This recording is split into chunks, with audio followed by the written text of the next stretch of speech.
And I believe the next day we had the Atlantic records. Yeah, right? we went to Atlantic on like a Saturday. I know what kind of happens, and I want to know what happens For next. sure. You For know sure. what I'm saying? And it's a song I'll never release yet. But I always say like, did I forget to mention that Granny got dementia? But she don't forget the last time I paid a visit, bro. No matter what, no matter if you veer from it, like the reason you feel can't. bad or feel convicted is because you know that. Look, Brad, so it's crazy you bring it up. I'm sitting on the steps, just like soaking it in. My mom called me like 12 to 15 minutes later, like, hey, baby, Granny didn't make it. If you want to say like the totality of Peoria music, like if we got the greatest sounds of Peoria, Oliver is at the hands of that, bro. Yeah. But did you feel convicted? Because like, I know sometimes I would hear stuff people saying, I'm like, yeah, but I got to deal with this first. Definitely. Once I finish up with this, then I'll I'll come back to you on that. Definitely. Like not definitely. knowing like I'm supposed to bring that too. We Midtown Atlanta, bro. We sleeping on hardwood vinyl. Like, We have a meeting yeah, with the VP of Atlantic Records the next day, yeah, and we're sleeping on the floor. literally. All right, You good, cool. bro? So you want to do it? Intro? You want to do the intro? Or you want to pray? Yeah, I'll do intro. All right, I'll pray. And so you just want me to say like musical artist Rocky LeDale? Yes, sir. That's All right. cool. Anything else you want me? I'll throw anything out there. If y'all have to, Audio engineer. I was about to say, yeah. Videographer. like- Yeah. I said, we go down the list. Yeah, for All right, sure. cool. All right. We recording? Yeah, it's recording, right? Trust me. I know this time it's recording. We'll get back to that. All right, ready? Bring the gospel, bring it close. One good word can change the mood. Yeah, I step in calm, I step in bold. Got good news in my chest, let it roll. Welcome back to the Project 1615 podcast. I'm Cole, that's Brad. Cam Alva right there. And today we bring you a very special guest. This is up-and-coming musical talent, audio engineer, the man, the myth, the legend, Rocky LeDale. How you doing, brother? I'm doing good. I appreciate you guys for having me. Yes, sir. Yes, Salute. sir. Such an honor, Long man. time coming. No, definitely. So we're just going to open it up with prayer, and then we're just going to let the conversation go. So Heavenly Father, we thank you for the opportunities we have for the family and friends, Lord, that we're able to come together and have conversations and share our perspectives and our stories, Lord. We just pray that you guide this conversation and that people listening are edified by what we have to say, Lord. So we just thank you for the opportunity, and we pray that you guide us. In Jesus' name we pray. Amen. Amen. Rocky LeDale. Yes, sir. What's up, bro? Hey, how you doing, Mr. Jones? What's up, man? It's been a long time, bro. Long time, bro. We're always busy. You always got something going on. No, definitely. Tell them- Apologies, too, because, conflict and Oh, we know. that type of thing. We know. I was just telling Cole, I'm like, every time, like you said you texted 3:15, it was like 4 something. I'm like, he might not come. And I'm like, literally, when I said it, all of a sudden, bing. Yes, bro. I'm like, bro, every time I'm like, he didn't catch it or something. Literally, There it bro. is. One thing I always tell Brad, well, I try to, like, if I can be a service to him, bro, I'm going to try to do that. Like, this man been a service to me in ways he don't know, though. You know what I'm saying? No, like, literally, bro, since I first met him, like, Brad been super accommodating, team player. Like, how can I not try to? You know what I'm saying? So Appreciate it. I always feel like I'm forever indebted with you, bro. So if I can, I will. Just know if I didn't do it, I couldn't do No, it. I You know what I'm saying? understand that. I understand Definitely, that. bro. But yeah, today was just like my little brother, he just started out coaching AAU. Yeah. So I'm like a proud big brother because it was something I've been wanting to do, but he just came out of nowhere doing it. And I'm Yeah, I like, didn't know. When you said it, I didn't even know he. bro, my little brother, he's so like keyed and like mysterious. So it's like one day he just got up like, bro, I got to go to Iowa. I'm like, Iowa? He like, yeah, bro, we got to book these hotels for the kids. Kids? Yeah, like, yeah, what are you into? You got no kids, He's about bro. to be on the Epstein list. Yeah, you know what I'm saying? Like, yeah, this kind of got like dark fast, bro. But no, he like, yeah, bro, I'm coaching with Peoria Pride. So Nice. he coaching like 11U. So it's like a proud big brother thing. And it's like, why not support? You know what I'm Yeah, saying? no, Absolutely. I'm glad you Definitely. did what you So- said. That. It's definitely go. Yeah, I try to like, you know what I'm saying, implement that with trying to get over here. So I Yeah. look at it like I'm just showing up for two people that's important. You know what I'm saying? So Nice. How'd it I go? appreciate you. Oh, actually, today they went 2-0. 2-0 Alright. today, you know. Decent. Yeah, I actually sat on the bench today, so I'll try to give a little bit of my expertise. Come You know on. what I'm saying? But I'm not too. It's the kid thing, and me not having kids. Like the tolerance and patience is like it's not yeah. there. Different, yeah. It's not there, bro. Me too. So I commend them, and like they're younger than me, so for them to be able to do it is like I don't know how they do it, but yeah, they won 2 games today, and they got another game tomorrow, so I'll be back over there tomorrow to support. Cool. Yeah, man. Where they play at? They actually playing in initially it was supposed to play in ICC, but they playing at an elementary school in Washington. I didn't even know Washington had depths, bro. Like Right. I just thought Washington was one street, and I turned on like 3 other streets, and I'm like, and they got an elementary school too. Like, but and then the gym, like I did not know, but I'm like, the kids gotta go to school somewhere. You know what I'm saying? But no, once I got there, I'm like, it's pretty cool though. You know what I'm saying? Yeah. So, and it was kind of like diverse too. I didn't expect that, of course. You know what I'm saying? But it was a nice vibe in there. The kids, like, I don't know, the new age kid is like very different, bro. Like opposed to when we was coming up, like the talking back thing really got to me today. Oh, bro. Yeah. I coach kids. And Oh, yeah. so I What you coach coach? boxing over the Peoria Athletic Club. So Wow. we don't have a kids class. I'm very firm on that. Yeah. We have an adults class that has kids in it. Oh, right. Because, bro, they talk crazy to me. I got a little liberty. I can hit them with a little pop. You know what I'm saying? Yeah, right. But Allegedly. you can't, allegedly, but you can't do that on a basketball court. You got some Right. parent running up on you. Yeah, and that's another thing that's make it worse, bro.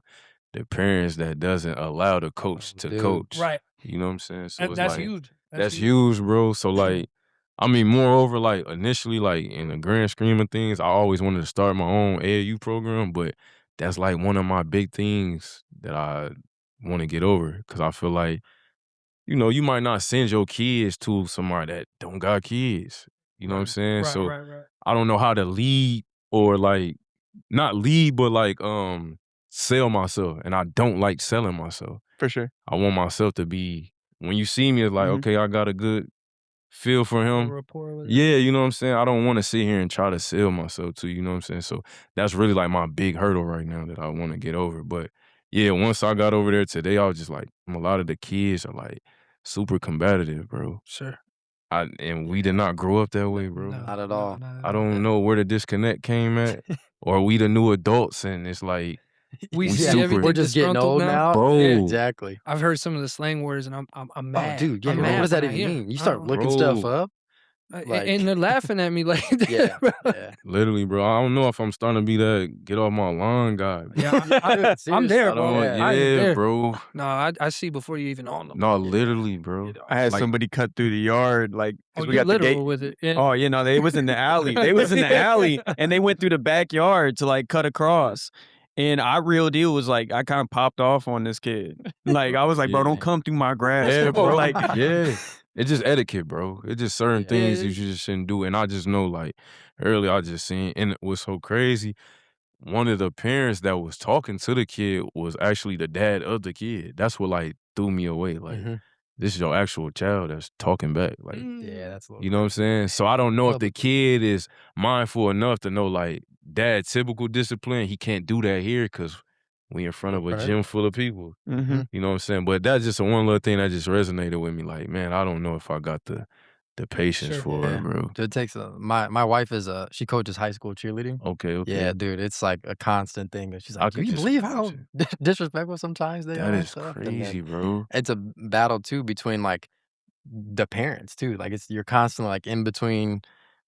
She gets the middle of, all right, well, your athlete said this, and then you're discussing with the parent. There's two different sides. Two and different she's just- sides. Yeah, And the it's rough, work man. that she's probably doing at home, I mean, at practice or whatever, but the parent got them the other, 20-something hours? Yeah, Facts. exactly. You know what I'm saying? So this Right. little 2 hours I got with them, it Right. can be pivotal, but it's like, in the grand scheme, it's like, Yep.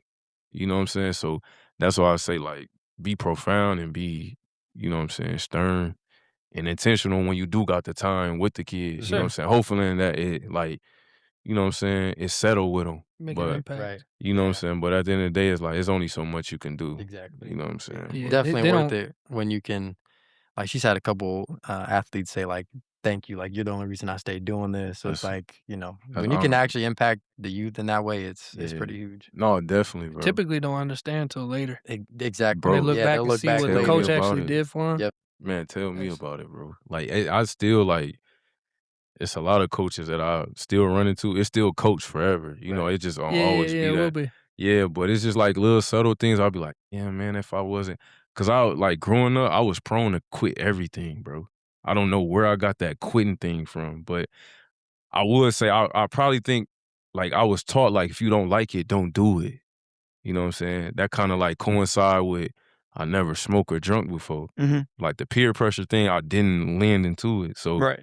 if I don't like it, I'm cool on it. You know what I'm saying? So, like, I don't know. It's a lot of coaches that, like, really was, like, hard on me. They really seen the potential in me, but it just, like, I'm not feeling this, bro. For sure. Yeah. You know what So I'm it saying? worked for you, but also worked against you. It worked Yeah. against me, you know what I'm saying? So I was still, like, being core to myself, but in the end, like, how I am 30 now, it's like, damn, bro, I did quit.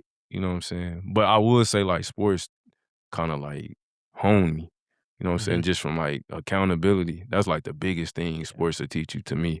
Like, accountability and the team thing. Sure. Like, I'm super big on, like, if I probably shot 0 for 8 tonight, but I got 7 rebounds. Nice. Right. But Brad led the team in scoring. Like, I just couldn't make a damn shot. But you know what I'm saying? But For I'm sure. cool on that. It's like, at the end of the day, it just say Brad and Rocky won.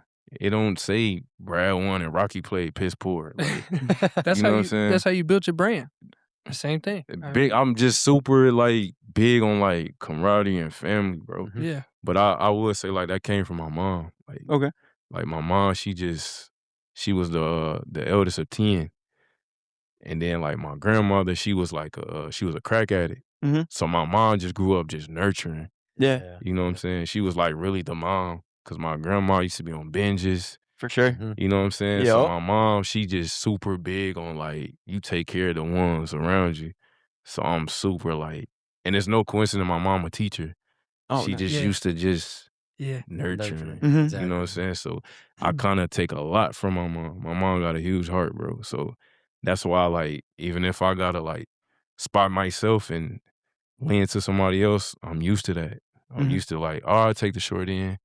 I'm cool with that, as long as it make up the sum of what we trying to get to. You Right. know what I'm saying? So It's not about the journey, it's the destination. destination, sure. bro. I'm big on that, bro. But that, like, a lot of that just come from, like, seeing my mom. Like, my mom's story, her today, back then, like, when she was 14, 15, she shouldn't be where she at today.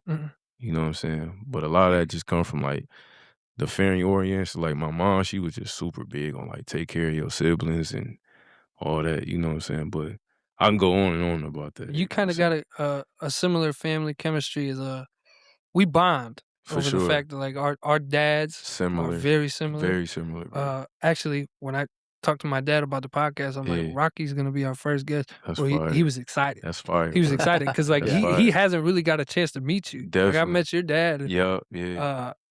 he said, well, thank you again, because you were at the wedding. So I'm Yeah. like, he was at the wedding day. He's Yeah. like, I know I didn't get to talk to him. but Yep. He just wanted. I mean, they've heard stories. Oh, and, right. like we've known about you, what, like 7 years, 6, 7 years? You guys? Yeah. I was about to say, I feel like I know you already. No, That's exactly. crazy, It's been a bro. little Just from while. everything Brad said. That's crazy. But, like, I hold you in high esteem. So then these people are like, Mhm. who's this Rocky guy? Yeah, like, yeah, we ain't met him, bro. You know what I'm saying? We're not that high. Yeah. You know what I'm saying? No, So, definitely. tell us, bro, what a lot of people don't know. You started off doing poetry. Yeah, bro. I had actually, like, I wanna, well, it just, our place, like, 3rd place in the poetry contest. It was like a national poetry contest, but it was like amongst, like, nationally, like, I want to say 3rd graders.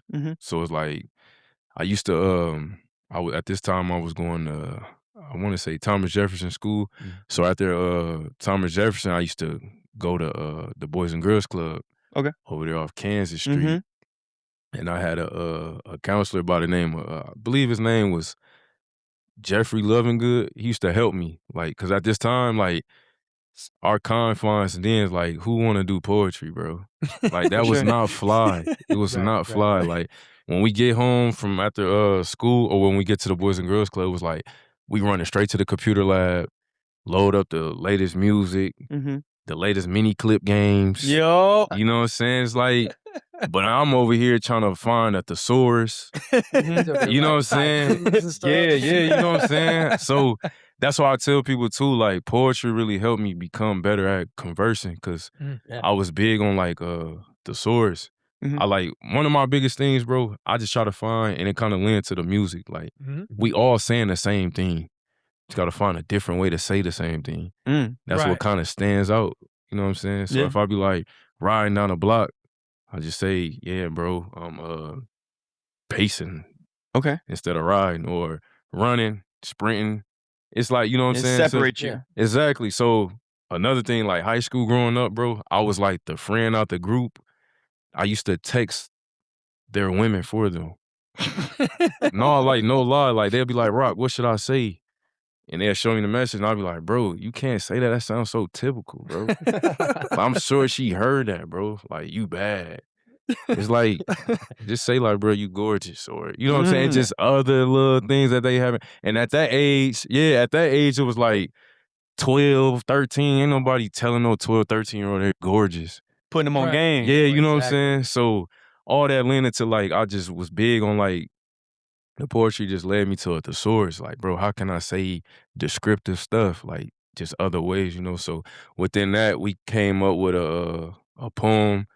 We put the entry in. And probably like 2 weeks later, bro, I got a piece of mail at home that said, and at this time, forward, I know later in our conversation, we're going to talk about like the legalities of like music and knowing what you giving up and what you know what I'm saying? So with that, and at this time, of course, my mom wasn't too privy to the stuff. So they was like, do you want to give up rights to where like we can publish this in a coffee shop somewhere out in New York? So basically like when they come in, sit at a table, it'd be like laminated inside the table, little stuff like that. And I just thought that was fly, opposed to me getting paid, because I know I probably wasn't going to get paid. You know what I'm saying? Yeah. Who want to pay a third grader? You know what I'm saying? So I always thought like, yeah, that's fly. And mind you, I never got documentation saying that actual poem got published somewhere. It was just cool to just see a piece of mail with my name on it saying, you won something, and I got some type of acclaim. You know what I'm saying? Right. But yeah, I started with poetry, and I just always felt like poetry was like more descriptive. Like rap is very like vague. For sure. And generalized, you know what I'm saying? So with that, it was like, and I'm big on metaphors. Like back to like, how can I say the same thing just a different way? You know what I'm saying? So that kind of led into like the source. So yeah, poetry was like my foundation of music. And then it led into like, rewind back, I think I was like 6 or 7. I used to ask for a karaoke machine. But at that time, I was already having like little curiosity about music, just like holding a microphone, like, or like just acting like you know what I'm saying, conveying something. It's like, performing. You know what I'm saying. And that was big because like my mom's side of the family, they super like performative, like turn music on and dance. And they'll call your name into the living room, dance. Running the Soul Train? Yeah, it's like they super big on that, bro. And like that kind of like, like I didn't, and mind you, I didn't like performing. I still don't. It's just like, it's not a comfortable thing to me. So like asking for that karaoke machine, that allowed me to go to my room and shut the door. You know what I'm saying? Give you that freedom. That freedom, you know what I'm saying? So that time, my auntie Shanice played a big role in like me creating music, because she was that one that'd come in that room with me and like she'd like peek in the door and like be funny about it. Like, but basically I see what you doing in there, but it's like, and then one day she came in there and we got actual photos of me and her actually like, cause I got to a point where I was cool enough to perform in front of the family.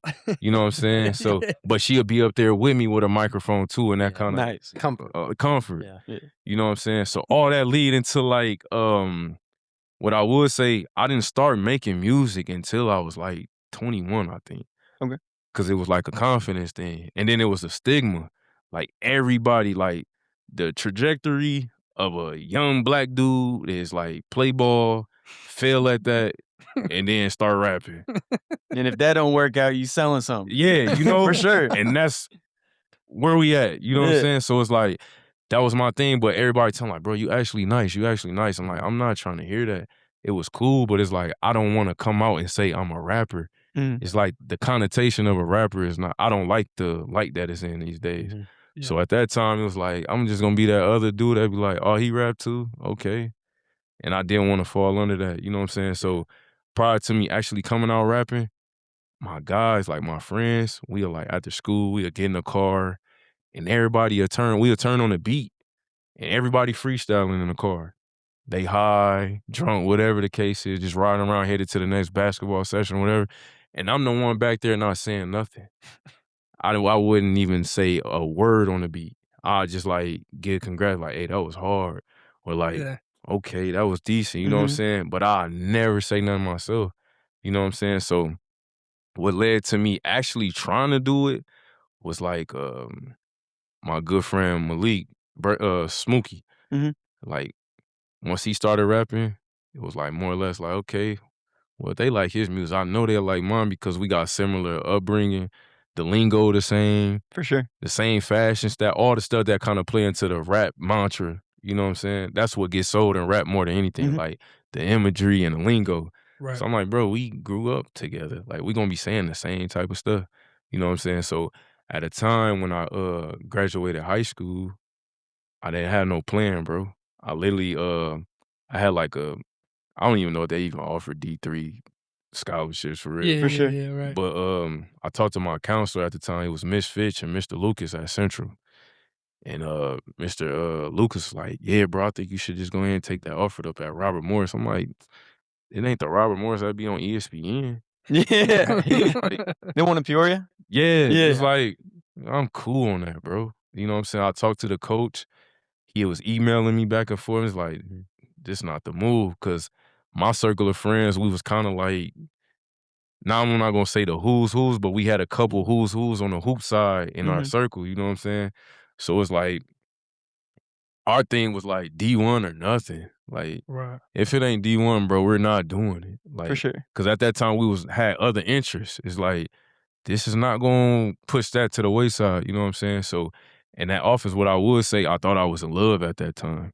Like at 18, Right. I'm like, Yup. bro, Yeah. I'm cool, bro. I'm gonna just chill with my girl. Like, I'm cool on that, you know what I'm saying? So the course, that didn't last. That probably last 2 months after me declining it. For sure. You know what I'm saying? So back and forth riffs with my mom at the time, cause I'm like, man, I'm, you know, at that age from like 13 to 18 as a young man, it's like you bucking the system a lot. You feel like you know everything. Right. You got the answers. And I'm choosing to do stuff that they don't know I'm doing yet. But I think I'm that swift enough that they don't know I'm doing it.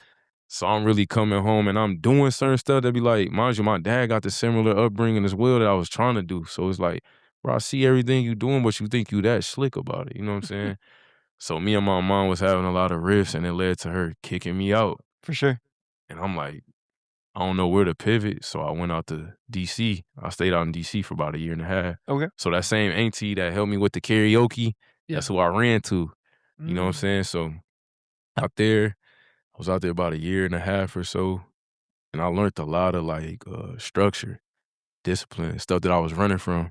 Yeah. Like I Ain't said, that funny? I quit a lot of stuff. Like I said, I quit a lot of things. And like not knowing like the tone that my auntie had, it was the same stuff that my mom was trying to do, or my pops was, but it was like the tone that my auntie was trying to do it in, it was more easy for me to receive it. Sure. You know what I'm saying? And then at that time, I'm looking at my auntie.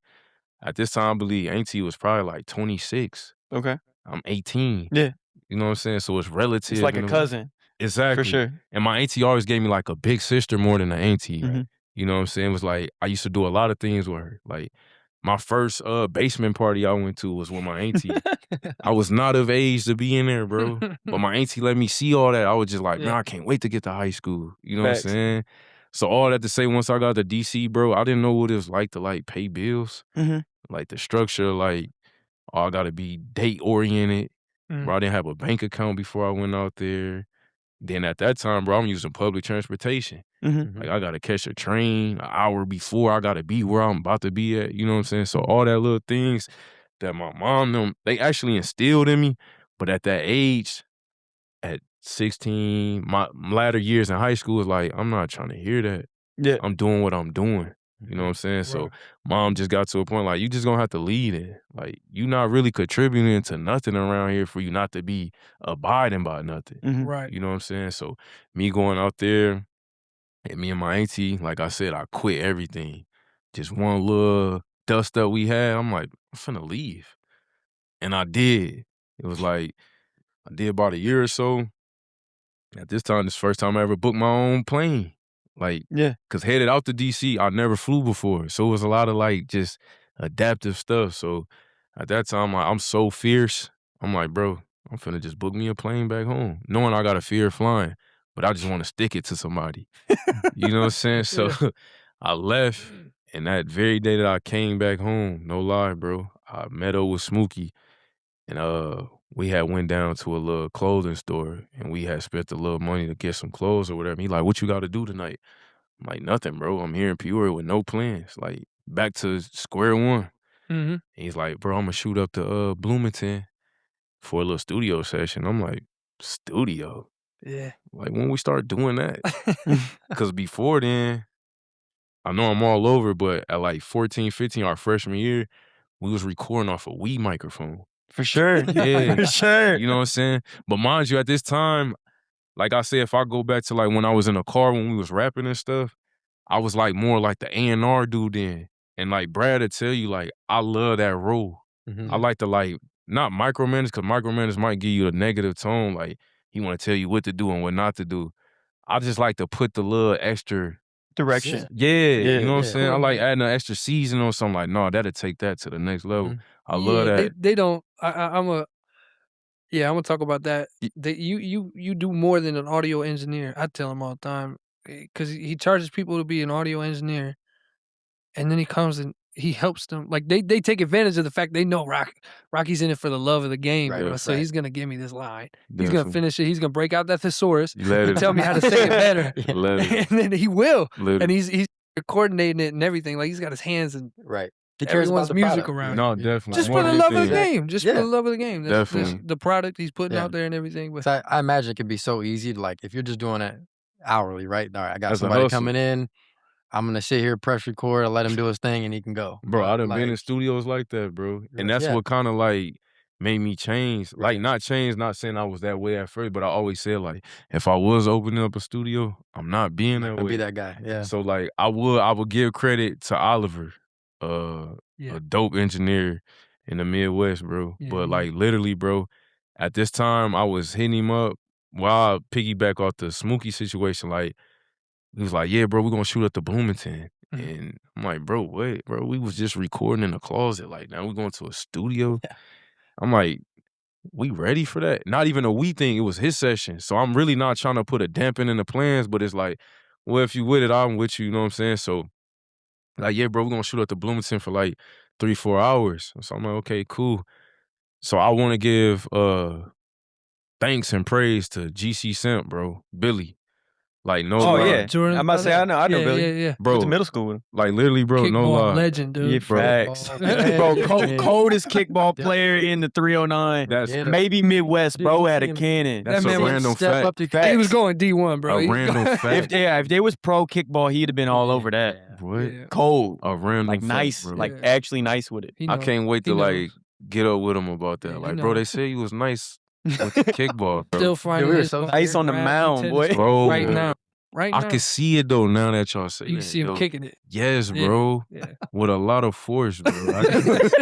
I see it, bro. He's a grown man in the 4th grade, just killing Dude. it. Killing it. Yeah, we gotta check his birth certificate at that time. Like, I am 14. nah, Yeah, yeah, the crayon? bro. No lie. But yeah, I just want to give praise to him, bro, because at the end of the day, I really feel like he really like broke a sound for Peoria, like musically. Like, it's like the gateway to Oliver, which you know from Mhm. your firsthand experience with Oliver. Like, Oliver is at the hands of like, if you want to say like the totality of Peoria music, like if we got the greatest sounds of Peoria, Oliver is at the hands of that, bro. Yeah. he's Like tough. probably about 80% of that. You know what I'm saying? So without Billy, bro, like no lie. Cause I look at it like this. I don't know like you said, y'all knew Billy from like middle school or whatever, but Billy like linking up with somebody like me and Smokey at the time that was like kind of like popular amongst our age. Like if Billy would have just came out himself, it wouldn't have been able to like, it wouldn't have been no chain reaction to it. It was just like Billy kind of just stayed to himself. He not really too opening. So for him linking up with Smokey and then Smokey passing it on to me, now it just blew everything up. You know what I'm saying? As far as like this little bubble we in. So like by us getting up to Oliver that very day, we pulled up. And I'm gonna be honest, like I had intentions when I got there, and the intentions was just be a friend. It wasn't more or less be a A&R or, you know what I'm saying? So when I got in there, it was just like, hey, bro, man, we can grab something to eat when we leave. I'm like, yeah, bet. I can actually go grab it right now, you know what I'm saying? sure. It wasn't me trying to be there and part of the creative process at all. So the more and more I'm sitting there, I'm getting restless though, because of the session going over the time that he told me he was gonna be here.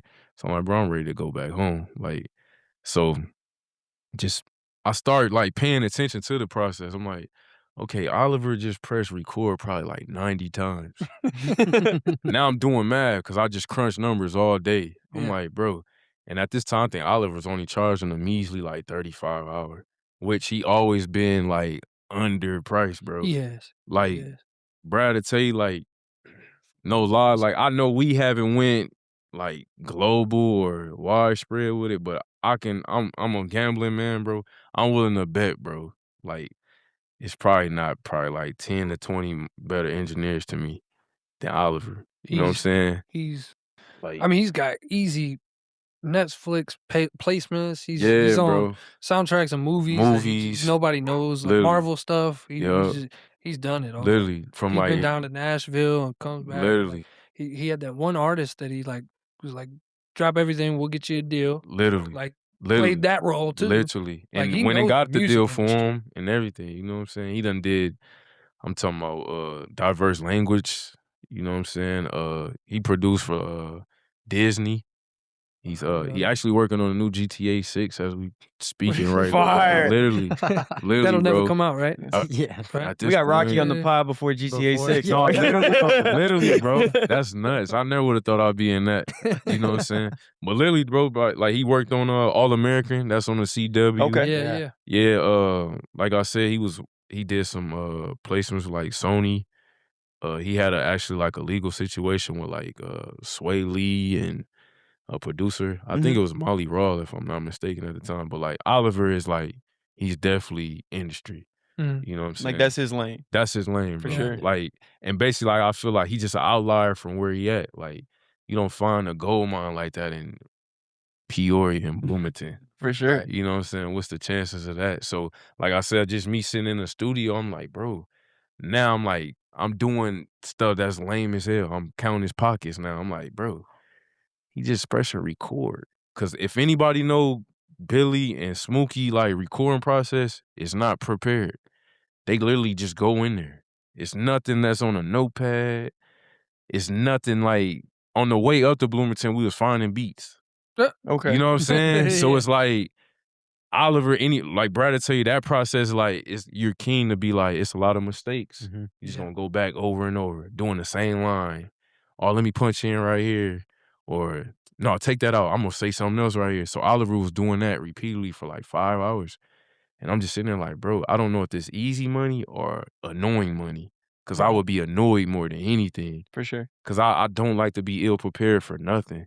So like me just sitting there, I just know how we record. It's like when we get in there, bro, it's probably about 20 to 30 minutes before some magic gonna come out. Structured. Yeah, you know what I'm saying? So me just sitting there is like, but at this time I'm not an artist. So I really don't, I'm just mad as a friend now. You know what I'm saying? Not the artist that can understand why it's taking that long. Right. You know what I'm saying? So now, at this point, Smokey almost done. So he come out, he like, yeah, we about to wrap it up. I'm like, okay, cool. Let's go. I'm ready to go. So as we get in the car, bro, this what really made me start rapping. We get in the car, and at this time, SoundCloud was like at the peak. So we get in the car. Before we get in the car, actually, he like, hey, bro, grab my phone. At this time, I didn't know what I'm actually doing for him. He like, hey, take this picture for me real quick. So I snapped the picture for him outside the studio. I'm not thinking of it. So we get in the car, bro. We headed down the interstate, headed back to Peoria. That's probably, what, 30, 35 minutes, 40 max? Yeah. The way Billy drive, we there in about 20. So, All right. you know what I'm saying? So, Smokey, I'm scrolling on Facebook. So, me, you know, they talking in the front seat. I'm just in the back, kind of lean back, just scrolling. But as I'm scrolling, I see the picture that I just took for him. But it's like posted as like a cover art. So I'm like, I click on it. I'm like, Smokey. I can't recall the actual song that was being dropped. Sure. So I'm like, I tell him like, hey, bro, you just dropped the song you just made? He like, yeah, bro, that's on SoundCloud. So no lie, bro, from that post that I seen on there, it was probably like 60-something shares and probably like 17 minutes. And I'm thinking like, hold on, bro, they feeling this. You know what I'm saying? Yeah. Because I'm looking at it like nobody knows like Addison in there cooking right now. Yeah. All we know is the finished product on that plate. For sure. Mhm. We don't know that she had to run the Aldi's and Mhm. Yeah. High V and 8 times and broke 8 dishes in there, all that. Making rouge. Yeah, you know what I'm saying? Yeah. I don't know what that is. I don't Yeah. know what it is, let alone how I'm to just, prepare I it. accept it. I thought it was Yeah. sweet potatoes or something. It looked like it. Yeah, you know what I'm Looked saying? like I saw him put Rude. cayenne pepper in there. It threw me off, man. Yeah. No, Yeah. for real. So with that, it's like the finished product, you don't really, that would coincide with like my love for music. I love the creative process. You know, like the athletes that say they knew when to retire, they didn't love the process no more. They just ready to get to the game day. But when you love to go get treatment before the game, practice, Right. game planning, film study and all that, it's like, and you still immersed in it. Right. So like I say with that, Smokey was like, that showed me is like, the audience or the market would never know what it took to create the song. It's just like, just give us the product, bro. Yeah. So when he dropped it and they was feeling it, I'm like, hold on, bro. Bro just spent probably like 5 hours in there, but he had multiple songs, but he was only taking like 45 minutes and he not writing nothing. Right. So I'm like, hold on, bro. Just imagine if I put a little effort into this. Cause that go back to my thing, like I'm very like calculated and methodical about everything I do. So I wouldn't want to just do nothing. And that's not me knocking my brother, but he was doing like an instantaneous microwave thing at that time.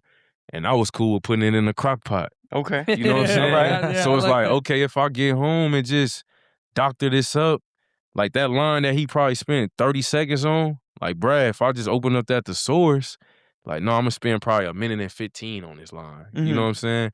So I'm like, you know what, bro? I'm gonna go home. Mind you, this all stuff I'm not even finna tell them I'm about to do this. Mm. Cause at this point, prior, Gizzy Jones was an artist around here that I was cool with, you know? Yeah. And at this time, Gizzy will tell you, bro, I always want to be a label executive. Just wanted to run a label. So part of me not playing basketball no more, I'm like, okay, if I'm not going to hoop no more, I'll just be a sports agent. I try to find other ways to still be close to the said profession. For sure. Yeah. You know what I'm saying? So at first I'm like, okay, if I don't choose the rap, well, just try to run a label. So Gizzy will tell you like, K the producer, another producer around here. He probably don't got recollection of this, but I was the first person to ever buy a beat from him. I remember you saying that. Literally. And his tie to me was a good friend of mine with 2 friends, Monte and Chance. Monte, artist name was Finero at the time. And Chance, that was that little cousin. So Chance used to hit me up all the time. And they was 2 of the friends that used to be in the car freestyling like, hey, bro, my little cousin be making beats. I'm like, okay. What can I do with that? I'm not trying to rap. And mind you, I'm closetly trying to rap, but I don't want to give you You that. don't want to give that perception. Yeah, you know what I'm saying? So me just giving up like, I don't care, bro. Like, oh, that's what's up.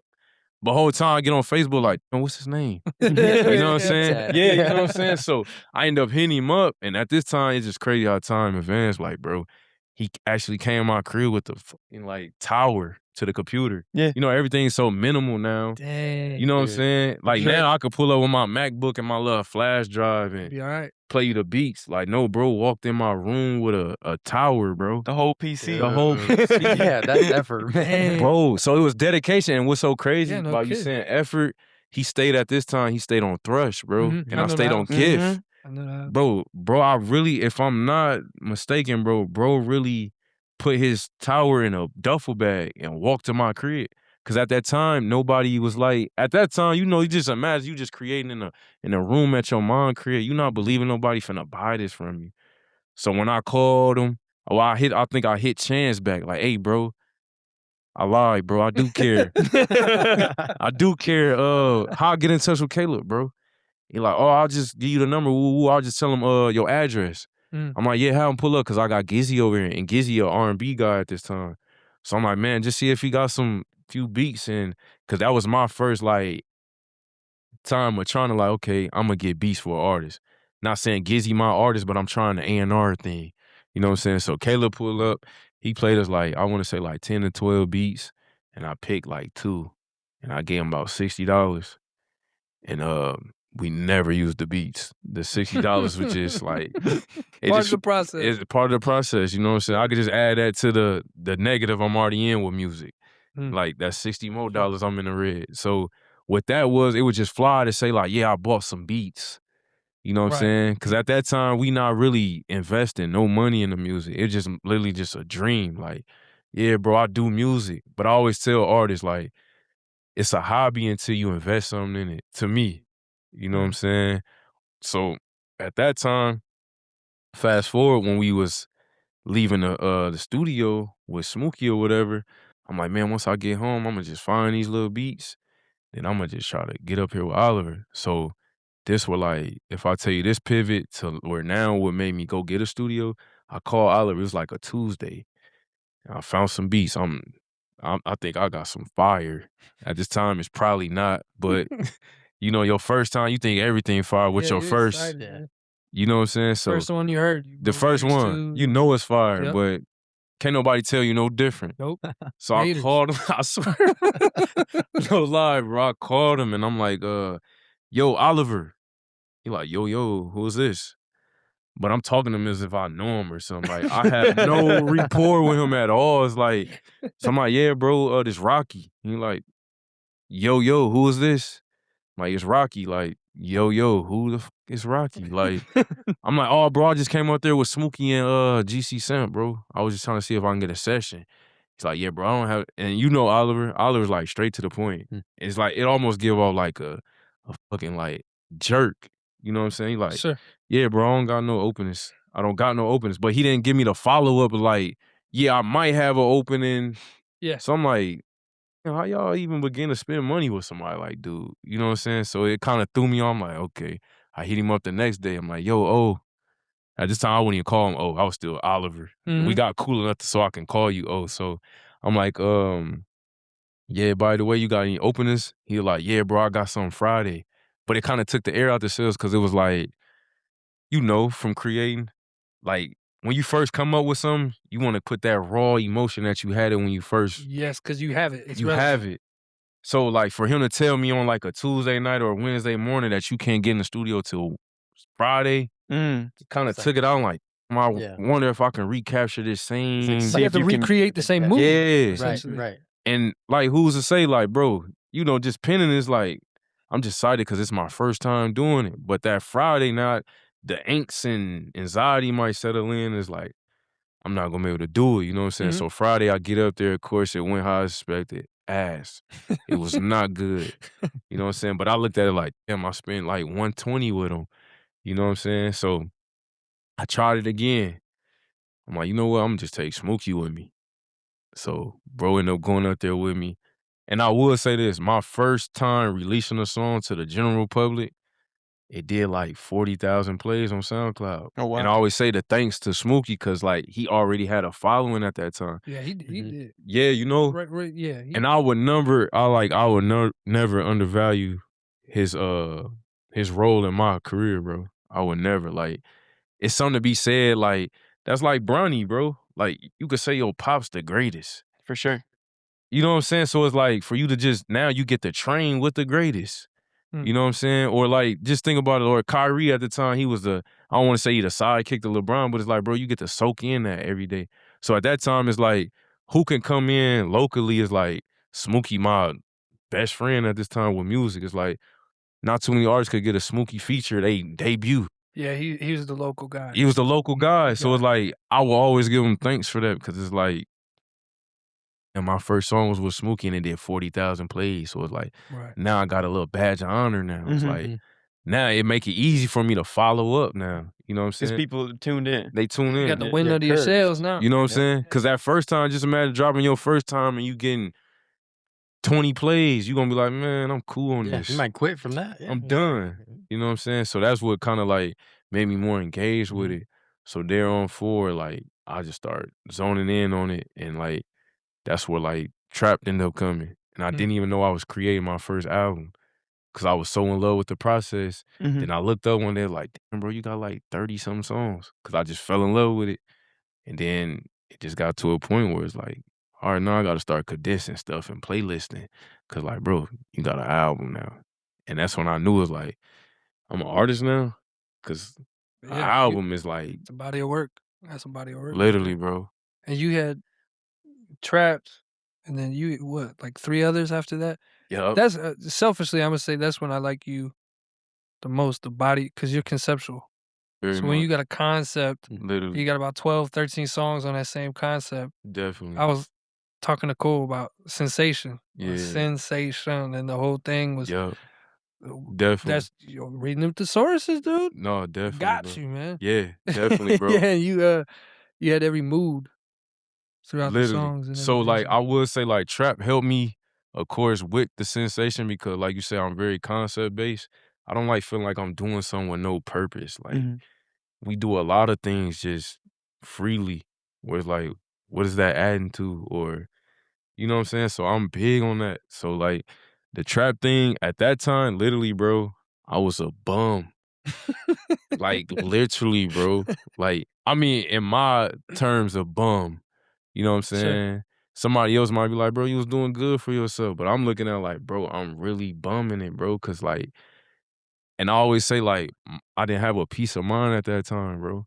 So that's where the trap thing came from. Like, I'm trapped inside the confines of like the stuff I'm trying to get out of. Okay. So like, the DC thing played a big part with me then. Cause it's like, damn, I'm back in Peoria trap doing everything that I was trying to run away from. Yeah. But mind you, that operative thing, that word was run. Cause I always felt like I was quitting running from stuff. But it was like, no, you need to run from this type of shit. You know what I'm saying? So, Yeah. like I say, artists a lot, bro, we contradict ourselves a lot when we Mhm. create, bro. That's kind of leaning to the sensation thing. So, like, trap, at that time, I would say, like, the music that I was making, and even today, a lot of people like, man, we want that old trap. And I always tell people, like, bro, y'all don't know I was really feeling them emotions. Why do you Right. want me to go back into that and make them same type of songs? Like, I'm really channeling what I feel inside. It's not like me just getting in here and saying what sound cool. Like, these are actually like Yeah. real emotions, you know? So like, although a lot of people may say like that's my best body of work, to me personally, I don't think that. Mhm. But that's what resonate with a lot of people because it was just raw and it was my first. You know what I'm saying? Your first tend to just stick with you. When it sounds like Mhm. you're speaking on stuff that a lot of people are going through, Literally. right? So Literally. you're in that zone. Literally. So when you're coming up with these concepts, like, is this just what you're feeling in the moment? Like, this is where my heart's at, or is Yeah. like, how long does that take to happen? I'm gonna be honest, cause I soak in a lot of stuff. So it's like somebody could be say, man, like somebody can rub me the wrong way right now. I'm a harbor on that for like 4 days, bro. So trap was just like something that it was just that whole time me right, I'm not knowing that I'm actually depressed, bro. Mm. You know what I'm saying? But it's like the functional depression thing. I'm still getting up, going to go hoop at the gym with the guys every Wednesday and Sunday. I'm still coming home, engaging with the family, eating. I'm still doing my choice things to make my little livelihood and stuff like that. But it's like, bro, you just going through the motions, bro. Stuck in emotions. Yeah. Literally. And that's why I go back to like, I'm trapped, bro. Cause it's like, I'm trying to find escapes, but it's really not no escape. You know what I'm saying? Cause even some of the stuff that I'm trying to run from, them very things would be something that'll give me some type of like happiness though. I'm just not, that's just like if I go hoop and I'm not being productive, you will be hard on yourself. Like, bro, I sucked at the gym today, Mhm. but this is a normal escape for me. So I just got to be better at that next time I go to the gym.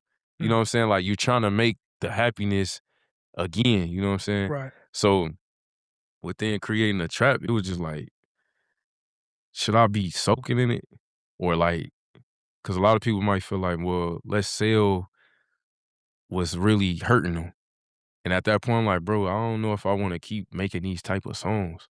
So that's where SinSayShun came in at, because Trap, it didn't feel good to make it. It didn't. Gotcha. It did not, bro. So SinSayShun was like, okay, I'm gonna still talk about these same things that's really affecting me, but make it lighthearted. Like, have fun while I'm making it. You know what Yeah. I'm saying? So Yeah. that's why I say like Trap was very like, it did more for me emotionally than it actually did for me like career-wise, I'd say. We talk about stuff like this all the time when we go record. And a little side note, I'll go over to record with Rocky and we do this for like 2 hours. And I told Addison I'll be 3. And then she'll text me and I'm like, we haven't even recorded Yeah, yet. anything. Like, you almost done? Yeah, bro. We have not even recorded yet. We Literally, just go. definitely, But we talk when we talk like that, music's like a time capsule. literally. Like you can literally pull that up and it just brings back those old emotions. Like there's so Bro, much tied to that. so much. Like you're literally portraying an emotion. You're immersed in it, and it's literally. bro, it's like a Literally. responsibility. No, you know, literally, with bro. with that type of stuff. So like, even you just saying that, like, I'm very conscious about how I track list stuff and like the song titles and all that. So like, a lot of people like the first song on Trap, Glass House, Trap House. Mhm. So it's like urban wise, like a trap house is where you do the most illegal shit you can possibly do. But I'm trying to put a nice spin on it. Like, oh, it's a glass house though. Like, bro, that's not fly, bro. You know what I'm saying? Yeah. So it's like, that's me being trapped within, like, what you doing is kind of like I was half-heartedly like glorifying it, knowing I need to be away from it. You know what I'm saying?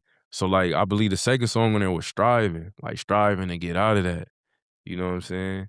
So it's like, back, like, just the time capsule, like he was saying, just a lot of that stuff, just listening, it really like cringed me to listen to them songs. But a lot of people, like, they might feel like, oh, well, sonically it cringes you. Like, nah, that too, because I feel like I grew as an artist, but it's like, I really don't feel that way no more. I Mhm. was happy to get away from that. Mhm. You know what I'm saying? So, like, leading to the SinSayShun thing, like the typical spelling of SinSayShun, I changed it. Like, cause like typically we sin first, and then we gonna say we not gonna do that again, and then the temptation of it. So you gotta try to shun it.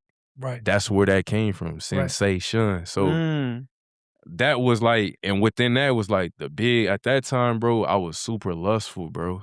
Mm. Like, just, I'm talking about hyper, like, For sure. but all that was like me just trying to get over how I'm really feeling. You know what I'm saying? The stuff that I was dealing with. And one thing I would say, like, my uncle, bro, Todd taught me this at a young age. That would like kind of like longer me about not smoking and drinking. Cause he like, yeah, bro, like, why people turn to drugs and alcohol or whatever? He's like, cause they stressed. But that stresses you that's important. So that always stuck with me. Is like, so at that time, it's like, okay, I'm stressed because, bro, you 22, 23, bro, and you ain't really made no real progress. Mm. You know what I'm saying? On the goals that I have for myself, let alone expectations of others. Right. You know what I'm saying? So it's like me just trying to find other women, just like, okay, this little few hours I'm with her, I ain't really gotta, you know what I'm saying, worry about that. Deal with whatever Right. problem. It's a Yeah, you know what I'm temporary saying? distraction for a few hours. And It's like that was your drug. Literally, bro. So at that time too, and I was really feeling bad because they don't even know, like, them choice women, bro, they was helping me. They thought I was helping them. They didn't even know, like, bro, I'm scarred as hell over here. Like, I was really needing somebody to come home and, like, stay with me for the night. I was having paranoia. I'm living by myself. It's like, bro, light sleeper, bro. Like, I just need somebody with me. You know what I'm saying? So them type of things, and not even knowing, like, I'm scarring them. Cause, like, Right. not like tooting my own horn, but it's like I have some type of effect with people, like, when they get around me, they just open up, bro. So, like, bro, she don't really deserve to, like, just dump on me, and I'm really just like, when are we taking off the clothes? Mm. You know what I'm saying? It's like, bro, this cool and all, but mind you, I'm so engaged with the conversation, I know how to give back and follow up, and it might comes off as if, like, he really He's cared. really listening, yeah. You know what I'm saying? So it's like, after a while, it's like, bro, this not cool, bro. It's not. But all the while, it's like, I've been that friend around others and like, I'm trying to dump on them and they actually giving off that like, I don't care, bro. Mm-hmm. So I'm looking at like, I started being that piece of guy, you know what I'm saying? And I really didn't like it, you know what I'm saying? So all that lead to like the sensation thing, like at that time, bro, I was just super lustful, bro. Like, and that was me. I was just vocally like crying out for help, like, bro, this not it. Like, Trapped I in the thought, cycle. yeah, literally, bro. Cause at that, you know what I'm saying? Just like a man thing, it's like, bro, a lot of women find me as a catch. A lot Yeah. of men think that's fly. But at that time, like, no, it's something to this, bro. That's a responsibility. Yeah, exactly. That's a strength building. That's what it was, bruh. Like, no lie, bro. I start catching myself like being a therapist. Mm. Whole time I need therapy. You know what I'm saying? Yeah. So it's But you like, didn't have to internally reflect if you were working on somebody else. You know that's a what I mean? nice Like, point, bro. that's Yeah, you working like they're going through something the same as you, and you're shopping your own thoughts and feelings out on them. That's crazy, bro. yeah, That's spiritual, bro. that is spiritual. That is I mean, crazy, lust is like the biggest thing, bro. bro. Like Honestly, we've especially all as men, like we grew up Oh, with yeah. seeing it as glorified. Yeah, it it's was like, so watered down nowadays. Like you yes, just yeah. can't watch. You Face. can't turn on Netflix. You can't turn Yeah. on anything without it nothing. just coming up and it just Nothing. preying on you, bro. Literally. Preying. I on you. caught myself like, was watching something. I'm like, damn, bro. It's like, bro, this is probably like the 8th sex scene, bro. I never got Mhm. like Yeah. And it's not pertinent to the story at all. nothing. Like, It doesn't why is add it nothing. nothing? Nothing. And that's when I caught myself like, I mean, I'm not gonna sit here and lie and say like, bro, I'm still Yeah. ready. But just seeing it was just like, cause at this time, like I'm super into film. And I'm not into film in the way that people might think. Like, I'm not a movie guy. I literally watch it for like color grading, the The cinematography. screenwriting. Yeah, I'm Mhm. into like the lines, how did they deliver them, Sure. Right. all that type of thing. So it's like, it's kind of like interrupting with that every time it's sex. It's like, Mhm. bro, get back to like the character of the shots and all Right. that. You know what I'm saying? Right. So like for that to be running like every other scene, like, bro, turn this off, bro. Yeah. You know what I'm saying? But There's like you something to said, it. like it's lust around is like it's being sold all the time, bro. Like literally. So at that time, like I said, I was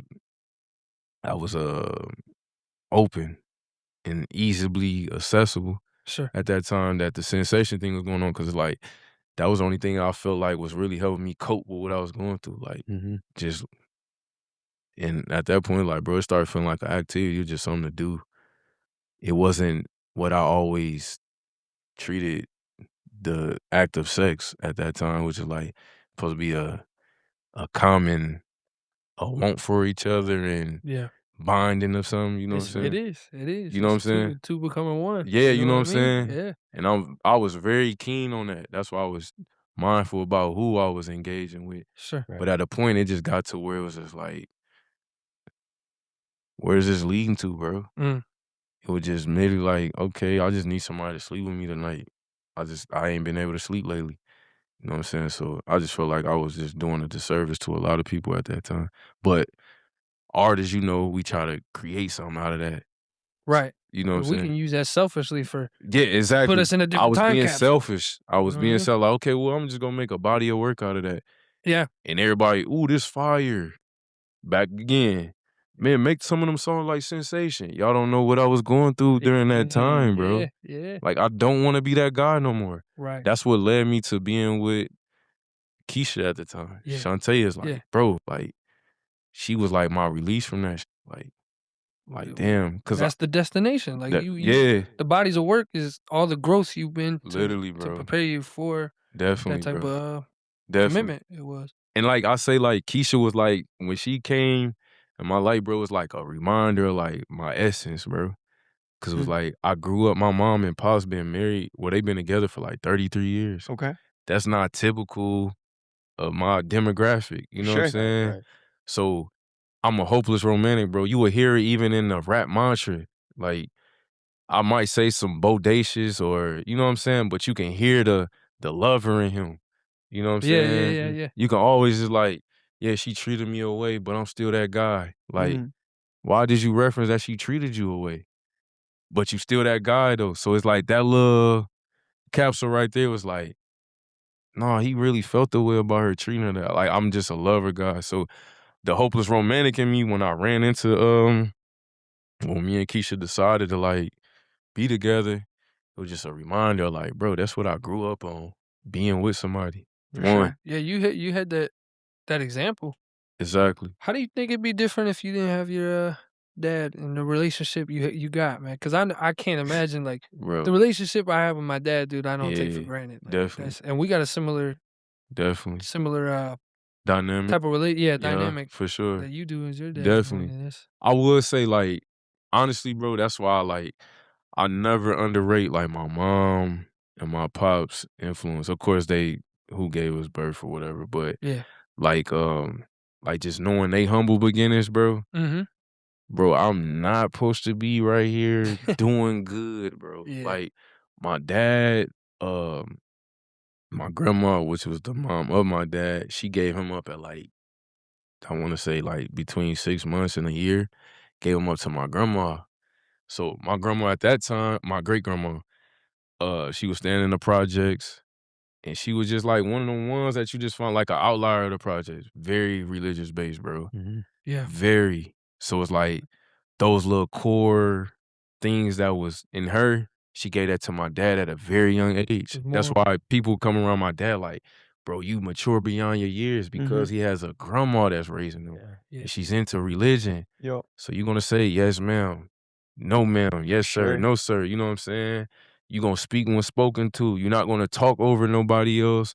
All them little such things, you know what I'm saying? So just so happened, like my dad being in the projects at that time, my grandma ended up finding a good man. Cause women like that, you Yep. gonna find somebody, bro. Yeah. You know what I'm saying? He just so happened didn't live in the project. So at that time, my dad was probably like 14, 15. She leaving the house to my dad. At this time, my mom is running from Missouri up to Peoria. She has some family up here. And she happened to run into my dad. So it's like my mom running from a crack-based household, you know what I'm saying? And then she run into a young man like my dad that's what? Selling crack. So it's like I say, it'd be a lot of contradictory things that Yeah. we go through, you know what I'm saying? But it's just like my mom, cause she like, this ain't the typical dealer though. Yeah.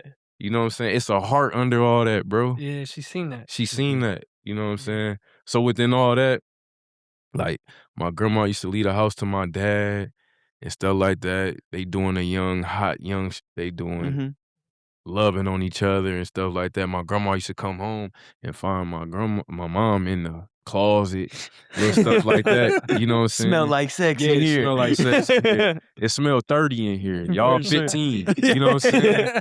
So little stuff like that. So what it was, my grandma started taking a liking to my mom because she can kind of tell my mom was running from something. That kind of come with me just running. I'm just always, you know what I'm saying? So at this time, my mom explaining to her, like, my mom is on drugs bad, you know what I'm saying? So my grandma started becoming that healer and nurturer. Yeah. Because my grandma was in early childhood, all that type of thing. My grandma just, so she just taking a liking to my mom, let her come over. It wasn't a typical, like, you know, if I had kids, they're not having other kids their age come over, spend the night and all that. It's Facts. like, you know what I'm saying? Right. But at that time, my grandma just looked at just a young lady that need help. You know what I'm saying? So Right. all that to say, like, just them beginnings that my mom and dad had, they not supposed to be where they at. So just knowing they been together for 33 years and they had no like prior like model of like this what it's supposed to be like. Yeah.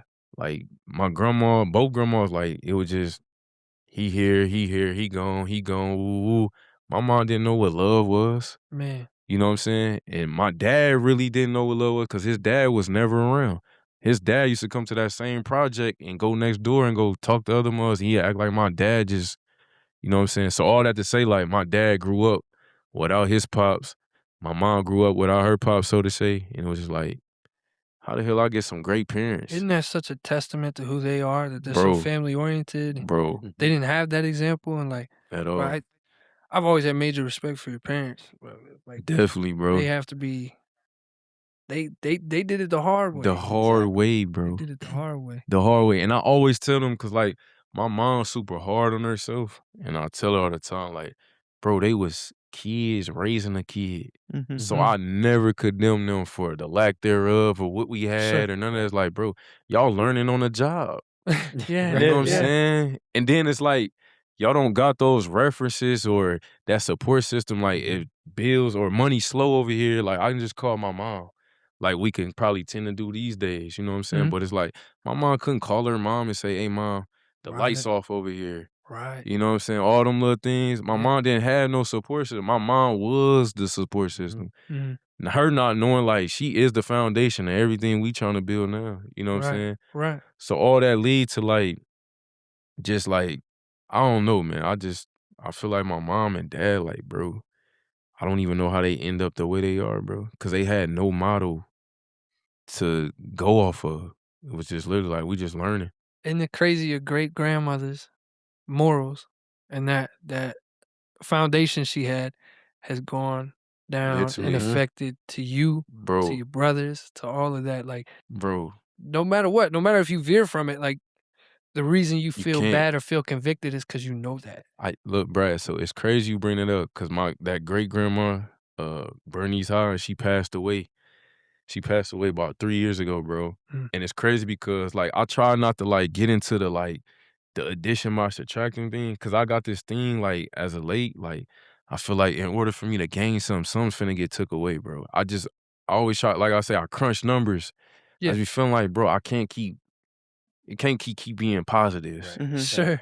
I know a negative is about to come. I don't know if that's just the gambling in me or like just I don't even want to say it's the law of attraction of things, but it's just like, so the day that I moved into my place, bro, literally after getting the keys, like me and Keisha celebrating, like, babe, we got a house together. We can start building. Woo woo. I'm sitting on the steps, just like soaking it in. My mom called me like 12 to 15 minutes later, like, hey, baby, Granny didn't make it. So at that time, my grandma was dealing with dementia. You know what I'm saying? So what dawned on me, like you saying, like them little core things that stuck with me, because during that time Granny was dealing with it, I was avoiding her. Yeah. Like I run from stuff, like I say, sure. bro. So what it was, I used to run from like the tough conversations with my grandma. Cause I wasn't proud of who I was at the time, bro. And like Granny, I don't know, Granny she just got this super religious, bro. So like, every time I come in there, it's like, how do Granny know what I'm up to, bro? I haven't seen Granny.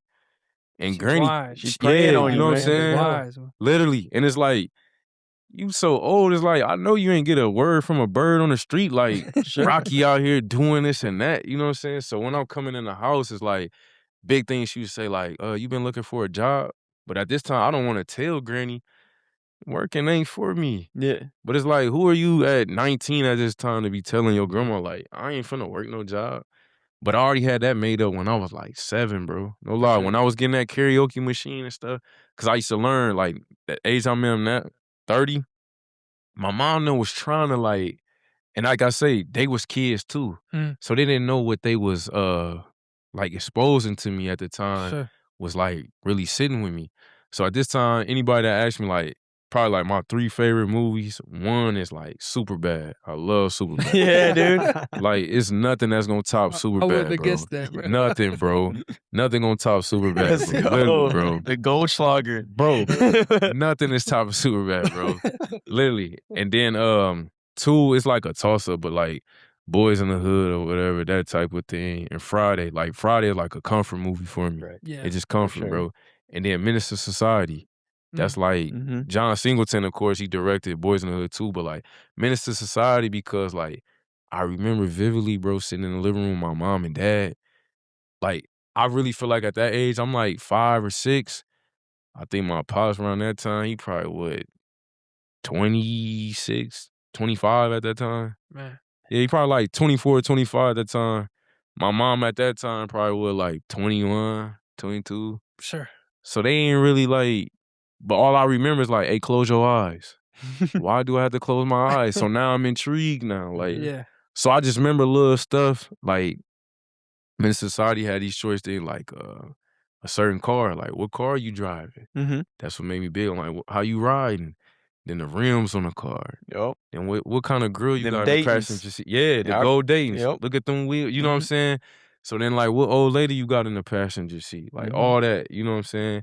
Then it was like the other way. I'm like, so now I'm just trying to put 2 and 2 together. Like, what means? How they get the means to go get that? Sure. You know what I'm saying? So my dad at the time, he covering my eyes but I remember one of them scenes he was covering my eyes on was like when they was in the kitchen doing what they doing. Mhm. So I'm like, and at this time, my pops is very much active, but he don't think I know he active. He trying to play it like, I'll still get up and go to work every morning. You know what I'm saying? And then my big cousin that was very close to my dad, he used to pop up every day. Like, Mhm. why is cuz over here every day? Like, Mhm. it ain't too many similarities y'all got these days. You married, cuz out here. So it's like, why is he over here every day? But I also knew when cuz pull up, he got the latest ride, the newest wheels on the car, the newest Jordans, this, that, and the third. So I'm like, oh, my dad and I'm getting that. I know this job is not doing that. You know what I'm saying? So all that time to like back to me speaking on with Granny, I used to tell her all the time, like at 6 or 7, I knew like I want to go make my own living. I don't want to rely on somebody else to, you know what I'm saying? I want to go get it by my hands or whatever. So when I used to go visit Granny, she would just say like, "You not looking for no job?" I'm like, "Granny, nah, I'm not looking for no job. I don't want to work a job." She like, "What you mean you don't want to work a job?" I'm like, "Well, I kind of want that schedule where like I could just wake up tomorrow or whatever and I can just do what I want." She like, "No, you need to start like planting them seeds now." So that would lend into me choosing music, so to say, because it's like that's more of a better look for Granny. Mhm. It's like, well, I can build my own, I can create my own schedule within music. I can Yeah. wake up, do what I want, be spontaneous about it, and it still got a good image about it. You know what I'm saying? So all that to say, like, when I used to come in there and stuff, she just know I was up to no good. So when she was going through her sickness and stuff, bro, I was avoiding her. So one thing that sat on me, and it's a song I never released yet, but I always say like, did I forget to mention that Granny got dementia? Mhm. You told me But she don't forget the last time I paid a visit. Mm. So it's like that always stuck with me like, bro, I just know that little stuff just be like, bro, so you got this illness at hand, but you still can recall that I ain't been over here in 2-3 weeks and stuff like that. And I kept telling her like, bro, I can't go keep seeing my grandma like that, bro. Mhm. Like, but let alone it's hurt me more because I don't feel like I'm what she felt like my potential was at this time. Like, you just, but like I say, I'm not too big on others' expectations because I'm always expect more out of me than anybody else could. Mhm. But if anybody could, it was Granny. Like, For sure. you know what I'm saying? Don't Right. nobody want to let Granny down. You know what I'm Yeah. saying? Mhm. So all that, like, I was avoiding Granny like her latter like 2 years. Telling that I used to go pick my grandma up continuously, like grocery shop, take her to church. I didn't think like I'm gonna just drop her off at church. I'm not thinking to go in church. Like, Mm. I can't wait to drop you off. Cause sometimes Granny would get in a car and she'd start talking religious and it used to like kind of turn me off in a way because it's like I'm not too knowledgeable about it. Sure. And then two, I feel like I'm not living by that. I'm not living that way. Mm. So I don't think we can, you know what I'm saying, agree on certain things. So like what I would say, you coming around the last few years, like you done gave it to me in a way that is like, it's simplified, Sure. but it's more like it's easier. Like you can lay it on easy. Cause you know a lot of people that's super religious, like they super Oh, pushy, bro. for sure. Yeah. You know what I'm saying? Like if you not on this, Then why get are you on not? somewhere. Yeah, you know So what I'm that's saying? the cool thing, man. It's like it sounds like your grandma. It sounds like she was a great woman, Yeah. right? Bro. And that's that way. She was just showing that love to you, Literally, right? bro. Literally. And I think the thing that both Brad and I can attest to is like, Cam too, right? Like when you start, because I was the same way. Yeah. I was like real, like y'all be y'all. Yeah, I'm yeah. cool with y'all, but like Yeah. I ain't about to do none of that. Definitely, like y'all, bro. you know what I'm saying? Definitely. But when you start to see it, Yeah. like when you look through it, and if Mm. you just like, because in me it was like YouTube videos, because I'm like, I'm not about to read this whole these thous art, you know what I'm saying? Yeah. I'm not doing all that. Like Definitely, you bro. got me somebody else. I pulled up 12-minute YouTube videos. No, definitely. But then bro, you just see like that there's just so much love that God has for everybody Yeah. and like everyone and every interaction with Jesus. It like dog, like I reading things and I get goosebumps bro. because I'm like, I ain't never felt that before. Bro, You know what I'm saying? that's crazy, bro. And that's your grandma was putting you on that. My granny, bro. No lie, bro. Like, and you saying that is like, why would I want to keep avoiding that? Like, I should have been soaking that up more. You know what I'm saying? But did you feel convicted? You know what I mean? Like, Yeah. like did it? Because like I know sometimes I was like, I would hear stuff people saying. I'm like, yeah, but I got to deal with this first. Yeah. Yep. You know what I mean? Like, That's put on the back like burner. Definitely. once I finish up with this, then Yeah, we can get to I'll that. come back to you on No, that. definitely. Like not Definitely. knowing like I'm supposed to bring that too. Yeah. You know what I mean? Like True. I'll always be stuck in this SinSayShun cycle continuously. Like Literally. I have to bring it to, like I have to wring it out, lay it at the altar. Like I can't do it. Definitely. I can't do it. I'm trapped. Definitely. You know what I mean? Like, No, literally. Literally. That's a nice play. No, definitely, bro. I think with Granny, like, too, it was just like, cause over time it got to a point like I didn't feel like I could be myself around her. Cause myself at that time was like nothing that she was teaching us. For I sure. get you. Like none of it, bro. Like, mind you, my core, like, respectful, never cursed in front of her, For none sure. of that type of thing. But it was just more or less like, who are you when you leave out my house? And I feel like I was faking it with her. And I didn't like that. I just didn't like that, bro. It's just like, cause I know, and I think she knew that too, though. Mm-hmm. You know what I'm saying? Cause like, she'd get in the car with my mom and my other sibling, like, what little Rocky up to these days? Sure. Or she'd ask about me, you know what I'm saying? Sure. And it was just like, Miss Granny trying to tell me something, like it's a cloud over me or it's about to be, you know what I'm saying? Little stuff like that. What is she seeing? You know what I'm saying? No, And cause yeah. she was very, like, she was like a visionary too, bro. She's spiritual. She Very was much, in touch bro. with it. Bro, huh? in touch, bro. She sounds like Like she be the one, like she'd get up in the morning, she'd text the whole family. I had a dream a tornado was about to come, and Oh, you know what I'm saying? Yeah, I'm not she saying was- the disaster might be by way of a tornado, Right. but Right. there's a disaster is pending on the family. right. You know what I'm saying? And everyone might have been like, yeah, okay, but, Okay, Right, Granny. but Yeah. they get in that car like, Yeah, it's like, man, this is Granny was talking about. Like, literally, For sure. bro. she's It'll a hit praying us. woman. Literally. So what I praying would woman. say, like, a close friend I done got with over time of music, Montana, bro. Montana 300. Yeah. So what I would say, he told me, like, bro, when your grandma passed, it's like the God of the family is gone. And what That's like, no heavy. lie, bro. Yeah. And what I would say, like, literally, bro, the family had, like, the foundation. I got a song called Erosion that I haven't released, and it's part of because it's touchy. Mm-hmm. But it's just me saying, like, the foundation really eroded, bro. Because, Yeah. like, Granny was the one that was keeping it together. She was the glue, bro. And it's like now everybody is acting out Right. the way that they wouldn't acted in front of Granny. Yeah. You know what I'm saying? And it's like, it's probably like, Granny probably, and I don't want to be that or say that, but it's like, Granny probably couldn't took it to see everybody acting out this way. Sure. So I feel like she had to go on because, like, everything that we was holding in and, like, it was just a lot of, like, bickering and, like, ill feelings that we never knew each other had for each other. It's like, but when we get to Granny crib, Gone. gone. Gone. And I just feel like we all in here faking it, bro. Yeah. This is not us. It's Yeah. not us. You know what I'm saying? I know what such and such just said about such and such before we pulled up over here. I know what such and such, how he was just talking to such and such before we pulled up over here.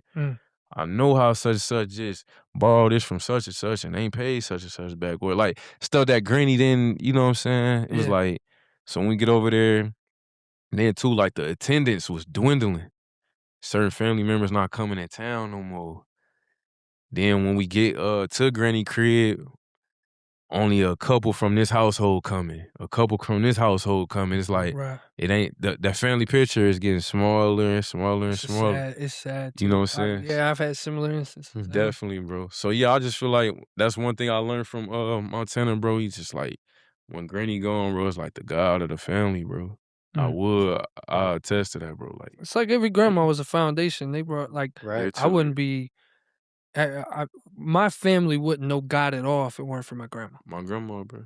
I mean, she's the one who instilled all these morals, and then down to my dad, down to everything. That when we pop up in the music situations we have, and I'm like, yeah. I know I don't want to do this. Why? Why? Mhm. What does that mean? And I have to. You and I both, we fixate on things. We harbor, like you said, and I have to I turned this down for this. Yeah. I don't even know why I believe I that. don't know. Why do I believe that? Yeah. But I believe it hard. And that's what grandma instilled through Yes. my mom, my dad, and it instilled into me. And Yes, that's bro. maybe we can talk on a little bit of the music side, a little bit of Oh, because definitely.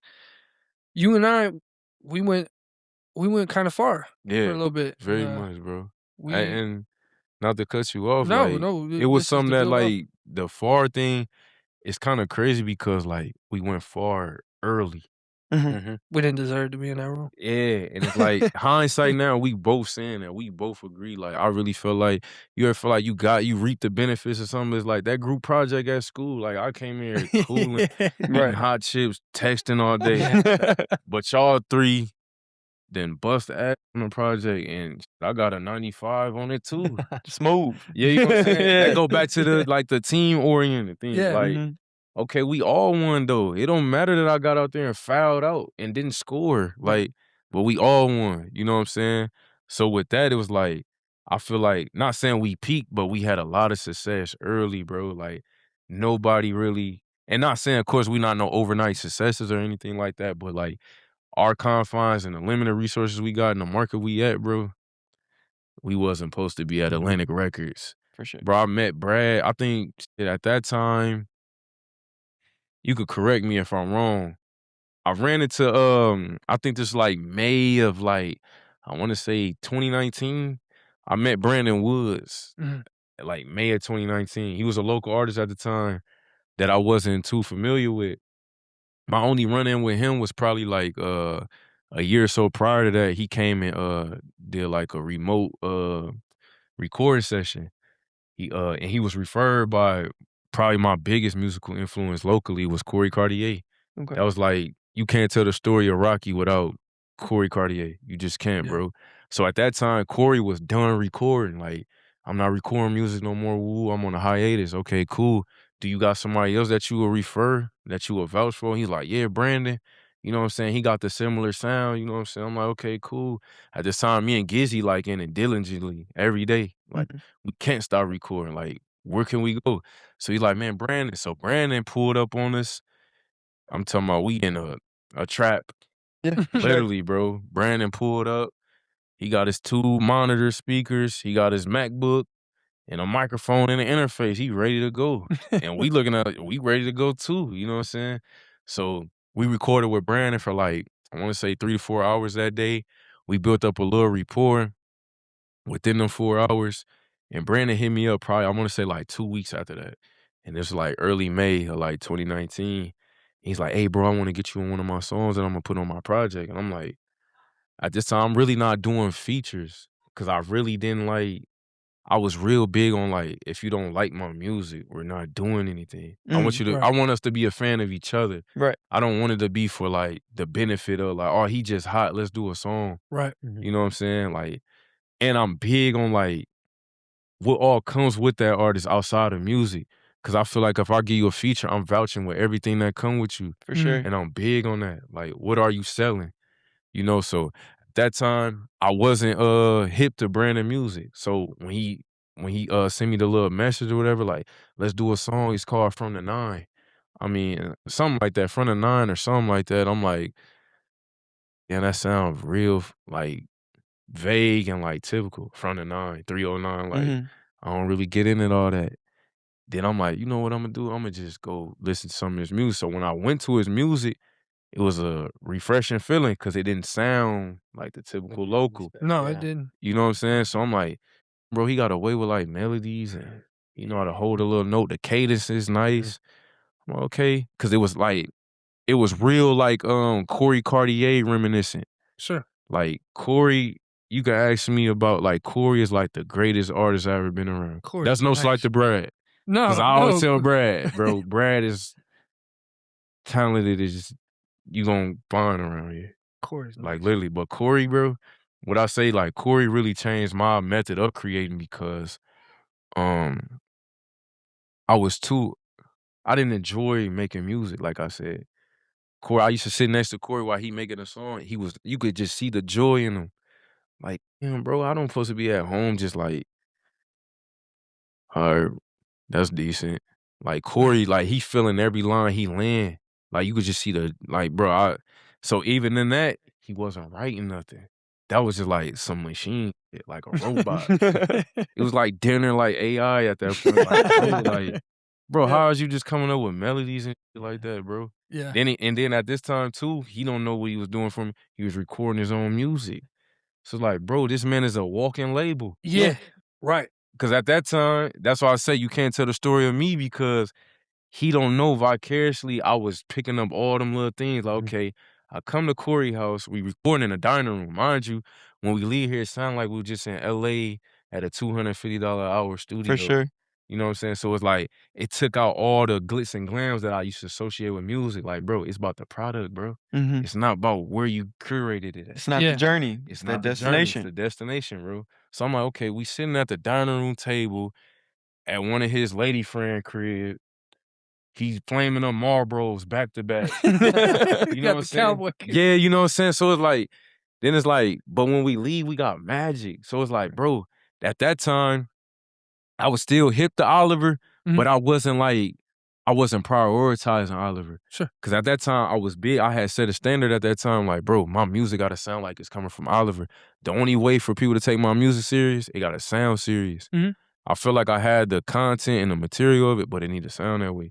So I was strong about it. Like, bro, if I can't go to Oliver, I'm not recording. Right. But that's like not making me efficient. Cause like I need to be making music and dropping it. So Corey came in because he had affordable prices. It's like Corey was charging like $20 a song. You know, engineers charge about an hour. And then at that time, Corey was smoking weed. I got a lot of that. So he was taking the weed for them. Like, okay, well, shit, we got something going right here, bro. So coming over there, knocking stuff out, just watching him like, okay, he's recording me. And then I start seeing him create his own music. Cause if anybody really know me, I knew of Corey music when I was like in 5th grade. 5th, 6th grade, I was going to Columbia. And my uncle was very like inclined, bro. Musically inclined, bro. He was very tight with Montana at that time. At this time, Montana like 18, 19. But my uncle had a relationship with him because he stayed 2 doors down from us on Malone Street. So when I used to get home, run home from school after, I used to turn on the Xbox and play. At this time, it was like Live 06, Live 07. Yeah, I know exactly. And my uncle used to have music on his Xbox. So the artists that he used to have, I found Montana music on there. I'm like, at this time, all he was doing was remixing. Like, Yeah. you know what I'm saying? That's He was when big going on that. stint, yeah. So I'm like, damn, bro. And I'm learning his lyrics. So I'm like, this hard or whatever. And then, I don't know, one day I just clicked on this album called The Scrimmage. It was Corey Cartier. I'm like, at this time, he was going by C High. Oh, I never knew. Yeah, Corey Hightower. It's like, okay, C High. And it was called The Scrimmage. I love basketball, sport analogies with music, bro. For sure. That's the quickest way to draw me in. Cause sports is my first love, you know what I'm saying? So when he said The Scrimmage, open it up, and it's no slight to Montana, bro. From that day when I first heard Corey, cause at that time it was like Montana, hands down, everybody say Montana the hardest one in Peoria. For sure. But when I heard Corey at like 10, 11 years old, bro, I had my own assessment of him, like, no, he's the best artist from Peoria. But I couldn't go around saying that because that wasn't status quo. Yeah. Like, who is C High, bro? Right. We know dude over here with all the graphic T-shirts and cars with the rims on it and jewelry and all that. But Corey just that cool dude that went to Richwoods that nobody really know. He was cool though, you know what I'm saying? So all that to say, like, sitting by Corey, he recording his own music and shooting his own videos. And I look up today, I do all that now. So I always say that, like, Corey was the one that was planting them seeds for me. Like, bro, you gotta go get your own studio. And I always respected Corey because he wasn't trying to make money off of me. At the time, I felt like it's really a hustle to him. But at this time, I'm like, I got extra funds. Why not? Right. You know what I'm saying? But even while he making my money, like, bro, go get your own studio. That's true. You know what I'm saying? It was like, rather than you keep making money off of me, you telling me, like, go get your own. He trying to build you up. Yeah. Build me up. You know what I'm saying? And that's why I always say, like, me and Corey ain't spoken so long. Like, even when I first opened my first studio, like commercial studio, I text Corey. Corey's one of the first people I gave an invite to. Cause I felt like I owed him that. Sure. You know what I'm saying? And I text him like, hey, bro, you will never have to pay me. If you, cause it's like, And although he never took me up on that offer, but I feel like I owed him that. You know what I'm saying? So I know I went on a tangent or whatever, but yeah, like I can't really tell the story without Corey, bro. I just For can't. sure. I don't know where we was at prior to that, what led me to We was talking talking about about Brandon. Atlanta and Brandon, yeah. Yeah. So Brandon, I apologize. Brandon, he was like reminiscent of Corey. That's what made me attached to him fast. Cause Yeah. like me and Corey relationship kind of went separate. And it was like, damn, like it ain't Corey, but it's in that realm. Sure. You know what I'm saying? And then Corey vouched for him. So I'm like, okay, Right. why not? So I went down Brandon discography, like I said, heard some cadence and some melodies. I'm like, man, I can work with that. You He know what can I'm find saying? a melody on it. Bro, he one of the real greatest at talented that, like bro. that. Like a melody, bro. I don't know how he do it. It's like, I don't know. It's like some kid bop shit. Like, it's just something that you just can't deny. Like, it's cringy, but it's like, he gets it done. It's like, and his way of coming up with it is like, it's instantaneous, bro. It Yeah. doesn't take long. And I would say, No. Brandon really helped me and Brad create music more efficiently. Cause Brandon is very like, if he not doing like 10 songs a day, he feel like he didn't do nothing. Okay. Mm-hmm. And I'm big on like, bro, cause my old method or regimen used to be like, if I can write 2 verses and do 1 full song, I'm good. Cause them 2 verses off to the side can make up for a song later down the day. You know what I'm saying? As long as I'm stackpiling them, eventually I can look in my notebook or my pad and like, probably got about 40 songs. Cause you got quality there. I got quality there. You know what I'm saying? So that From the Nine song with Brandon, at this time, that's what made Brandon, we had like a equally, you know what I'm saying, like for each other. Cause he like, hey bro, let me know when you can record. And I'm like, when I can record. Now I can stick my chest out. Now I'm like, bro, I got my own studio. I have my own setup at this time. I'm like, bro, I can knock out the verse right now. He like, for real, G? He called me. Like, bro, let me see what you working on. Cause he big on that. Like, if Brandon can help you, I would say he will help you. Like, he started out like, no lie, Brandon used to tell, mind you, I was making and borrow with entry-level studio equipment. Like, anything that I could just go to Guitar Center and get, and it's like, bro, I only spend like $250 on it, but I can make music. For sure. Brandon be like, nah, G, you gotta step that up, G. Like, and then he started going down like Sweetwater, that's a recording equipment site. He be like, G, you gotta get this interface, G. It's like $1,800. I'm like, what? Who's spending $1,800 on the interface? I'm not doing that. Right. Let me just pull up to your crib and record then. You know what I'm saying? So I record a verse. I sent it back to him in like 20, 30 minutes. He liked it. Then I ran into Jonathan. Yeah. Me and Brandon having a little back and forth. Like, man, how can we further, like, you know what I'm saying? I like what you did, G, man. We could knock out more songs together, you know what I'm saying? At this time, people don't know, I was writing for a couple artists that was around here. Okay.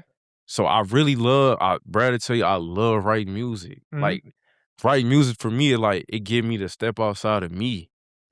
Like, now I can be in y'all world now. Like, tell me what you been going through lately. It get boring being Rocky sometimes. It goes back to like when you're talking to your friends about what they got going on, you're able to lend that advice. Literally. Literally, bro. So in so many ways, like, Brad going through that too, I wouldn't have known. Cause when we, not saying you specifically, or let's just say David, when he come in here, he not telling me he going through this. Right. It just look like, bro, when I punch in, turn the beat on. Like, we really not sitting here. Like, me and Brad, like he said, when we pull up to my house, bro, me and Brad talk about 2-3 hours and don't record yet. So, like I said, I use the songwriting thing as a way to, like, step outside of myself and, like, come and, you know what I'm saying, go into your world or whatever. So, at that time, Brandon, like, I'm telling him, like, man, bro, I'm trying to find an R&B artist, bro. Cause anybody that know me, my essence of music was, like, blues. For sure. And R&B. My grandmas, I was raised around my grandmas for real. So, but like due to their addictions and stuff, I couldn't be around them as much as I wanted to. But that's where like my old soul come from, just being around my 2 grandmas. So like my grandma Betty, which is my dad mom, she loved Prince, bro. So that's why anybody debate Michael Jackson and Prince, I'm saying Prince. I don't want to argue too much longer about it. I think Dude, the greatest I'm musician. about to say, I'll let you talk, but I got some feelings on that one. Yeah, I'm sure. I got some Like, feelings on and that it one. never just go unscathed. Like, I can't just say that and I just gonna turn it to some banter. Yeah. But like, literally, I'll say Mike the greatest entertainer, but like just musician, I'm taking Prince. But, and then like my grandma, she was like super big on blues, you know? So like, at that time, like, bro, I really want to step out of rap. Rap getting boring to me. because it's the same cadences, Right. the same little time measures. Mm-hmm. It's like, nah, bro, this not it. I want to challenge myself. For You know what sure. I'm saying? So that's when I ran in the barbershop, and I dropped Trap January 10th of 2019, which is my birthday. Okay. So May of 2019 is when I ran into Jonathan at my uncle barbershop. The old art museum then was next door to my uncle barbershop off Sheridan. Mhm. Yeah, Yeah. that's where he used to stay. Yeah, at. yeah. He had an apartment right above it, bro. I'm Mhm. talking about the first day I met Jonathan, bro. I was in bro apartment like 20 minutes later. Yep. Nobody's coming into my house 20 minutes out and meet you, bro. I got people I've known for 3 years that don't come by They the don't crib. know where I stay, bro. Don't None of even, that. don't even know the general area. Literally, bro. So I'm like, bro, it's something to this dude, bro. Yeah, he's just a people person. Like, bro, how I'm in your house, bro? And he was super, like, cool with it. Yep. Now, mind you, like, my exterior or whatever might feel like, I don't want to do it in my crib. At this time, especially when I was making Trap, like I said, I was on some bum shit. So it's like, I look like somebody that might, like, he don't need to be in my house. Mhm. You know what I'm saying? So I met Jonathan, bro. What it was, my uncle, like, he religiously played my music in the barbershop. That's the best place to get a response for your music. Yeah. Yeah. Cause like, it's really no bias in there. It's bias, but it's like, when they turn on the music, now you get to see what they like and stuff like that.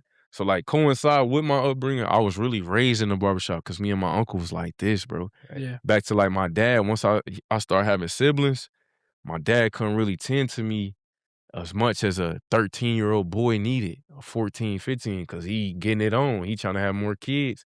So he had a younger brother at that time that's spunky and he active. Yeah. He doing all the fly that I thought was fly. Hella women, nice cars. He had all the shoes, jewelry, this, that, and the third. I want to go be underneath dude.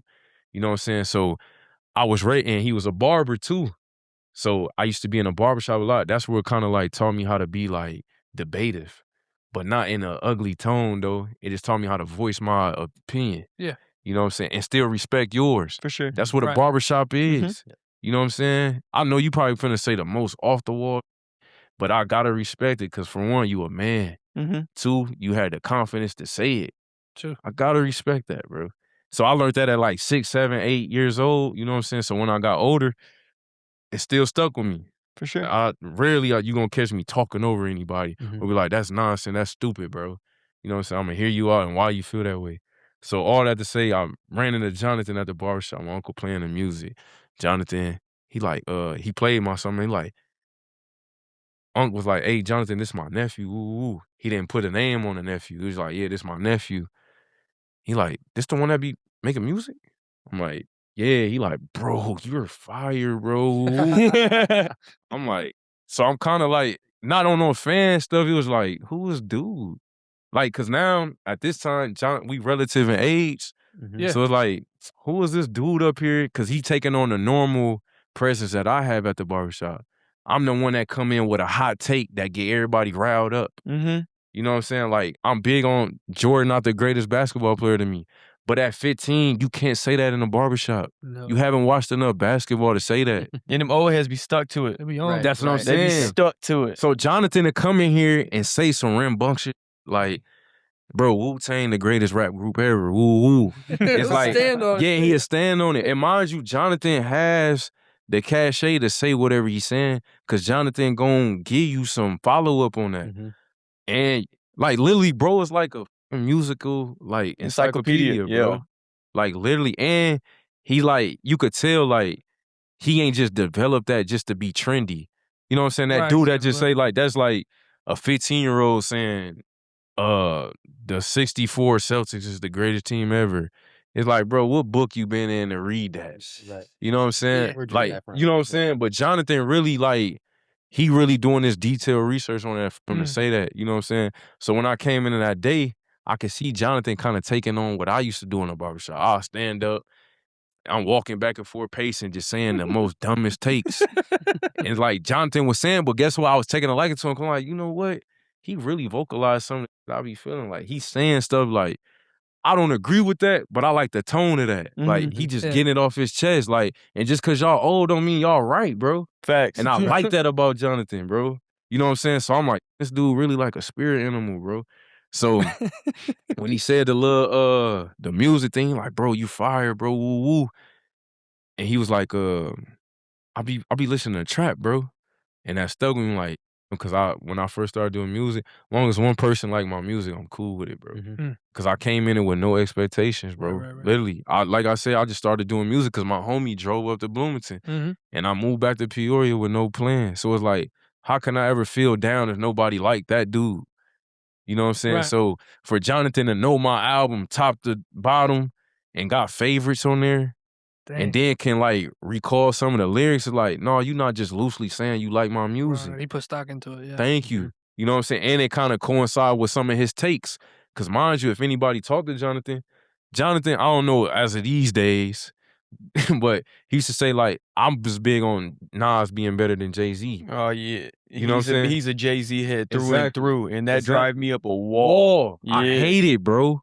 I hate it, bro. But I gotta give him credence, you know what I'm saying? Sure, Cause he not just loosely saying it, you know what I'm saying? So for him to think, Hov the greatest, but you think my music fire, I know it's some validity to that. Right. Now, it'd be different if somebody out here saying such and such they favorite artist and I don't got a taste for that music, but you saying you like my music. I'd be like, I don't know, I gotta kind of fact check that, you know what I'm saying? So within that conversation, Jonathan was like, hey, bro, it's some fire local artists around here. I'm like, it is? Because at this time, I'm thinking arrogance. If you ain't rapping with me, you not fire because I ain't heard of you yet. You know what I'm saying? And I feel like at this time, I'm doing music with Shayla Ali, the most fire woman artist ever from Peoria to me. It ain't nothing gonna top that. Then you got Looney Ray. He really like a trailblazer as far as like melodic music around here. Yeah. Then Finero, which is Monte, like underrated, just like one of the most talented dudes I ever heard of. You know what I'm saying? And then like I said, Smokey was my close friend as well. And I got my homie Chance. He was still dibbling and dabbling with music. It's other choice that I'm leaving out at the time. But it's like, if I ain't doing music with them, it's like, who hot?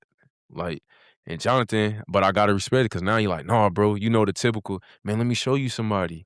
Bro, I do not want to hear nobody. Because now I gotta do the little like, because the typical thing, you know, when you let somebody hear some of your music, I feel like they don't really like your music. Like, hey, where you find that beat at? Like the beat find a way hard. out. Yeah, they find a way out, man. That beat Right. crazy. You ain't really say nothing about none of my lyrics, the concept or nothing. You know what I'm saying? So I'm already on edge when he like, bro, I gotta show you, bro. And at this time, he went to SoundCloud. And at that time, it was a turnoff to me because Corey Cartier was the first artist in Peoria that I was known of that had his music on major platforms, Apple Music, Spotify, woo. So I'm like, when he said the SoundCloud, I'm thinking like, SoundCloud, like, man, get out of here with this shit. We was doing that when me and Smokey was driving, you know what I'm saying, 3 years ago. I'm like, bro, I don't want to hear nobody on SoundCloud, bro. We doing Apple Music now, you know what I'm saying? Is he getting paid? We grown up. Yeah, we grown up, We bro. on Tidal. Thank you. You know what I'm saying? So I'm like, nah, bro, I'm cool, bro. So mind you, he don't even got the SoundCloud app. So he gotta go to the browser. It was like, Oh man, it's getting worse. it's getting worse. No, Then it's the biggest John story ever, bro. Bro. It is him. Bro, it's him, It's bro. him. He like, no, bro. And at the time, I think he chewing a fucking apple, bro. Yo. Literally, bro. He's in a barbershop, bro. He literally like, I think he like fresh off a workout, bro. He got a beater on with a red apple. I hate red apples, bro. It's like I like everything only about this is everything. bad. I'm like, bro, this is not right. I'm like, you in here doing shit that I do, then you trying to sell me on somebody. And then 3, being honest, like, damn, when he pull you up, it's a white boy. No, Jonathan, we're not doing this, bro. We're not, bro. So he like, no, bro, shit fire, bro. I'm like, all right, bro. The first song he played to me was Memories, bro. So he went to SoundCloud. He pulled up on the browser, shit taking forever to load up. I'm like, I'm trying to find a way. Like, I hope my phone ring. Yeah. I hope they say they need me or something. Like, bro, come on with this shit. So and then he played Memories, bro. I swear.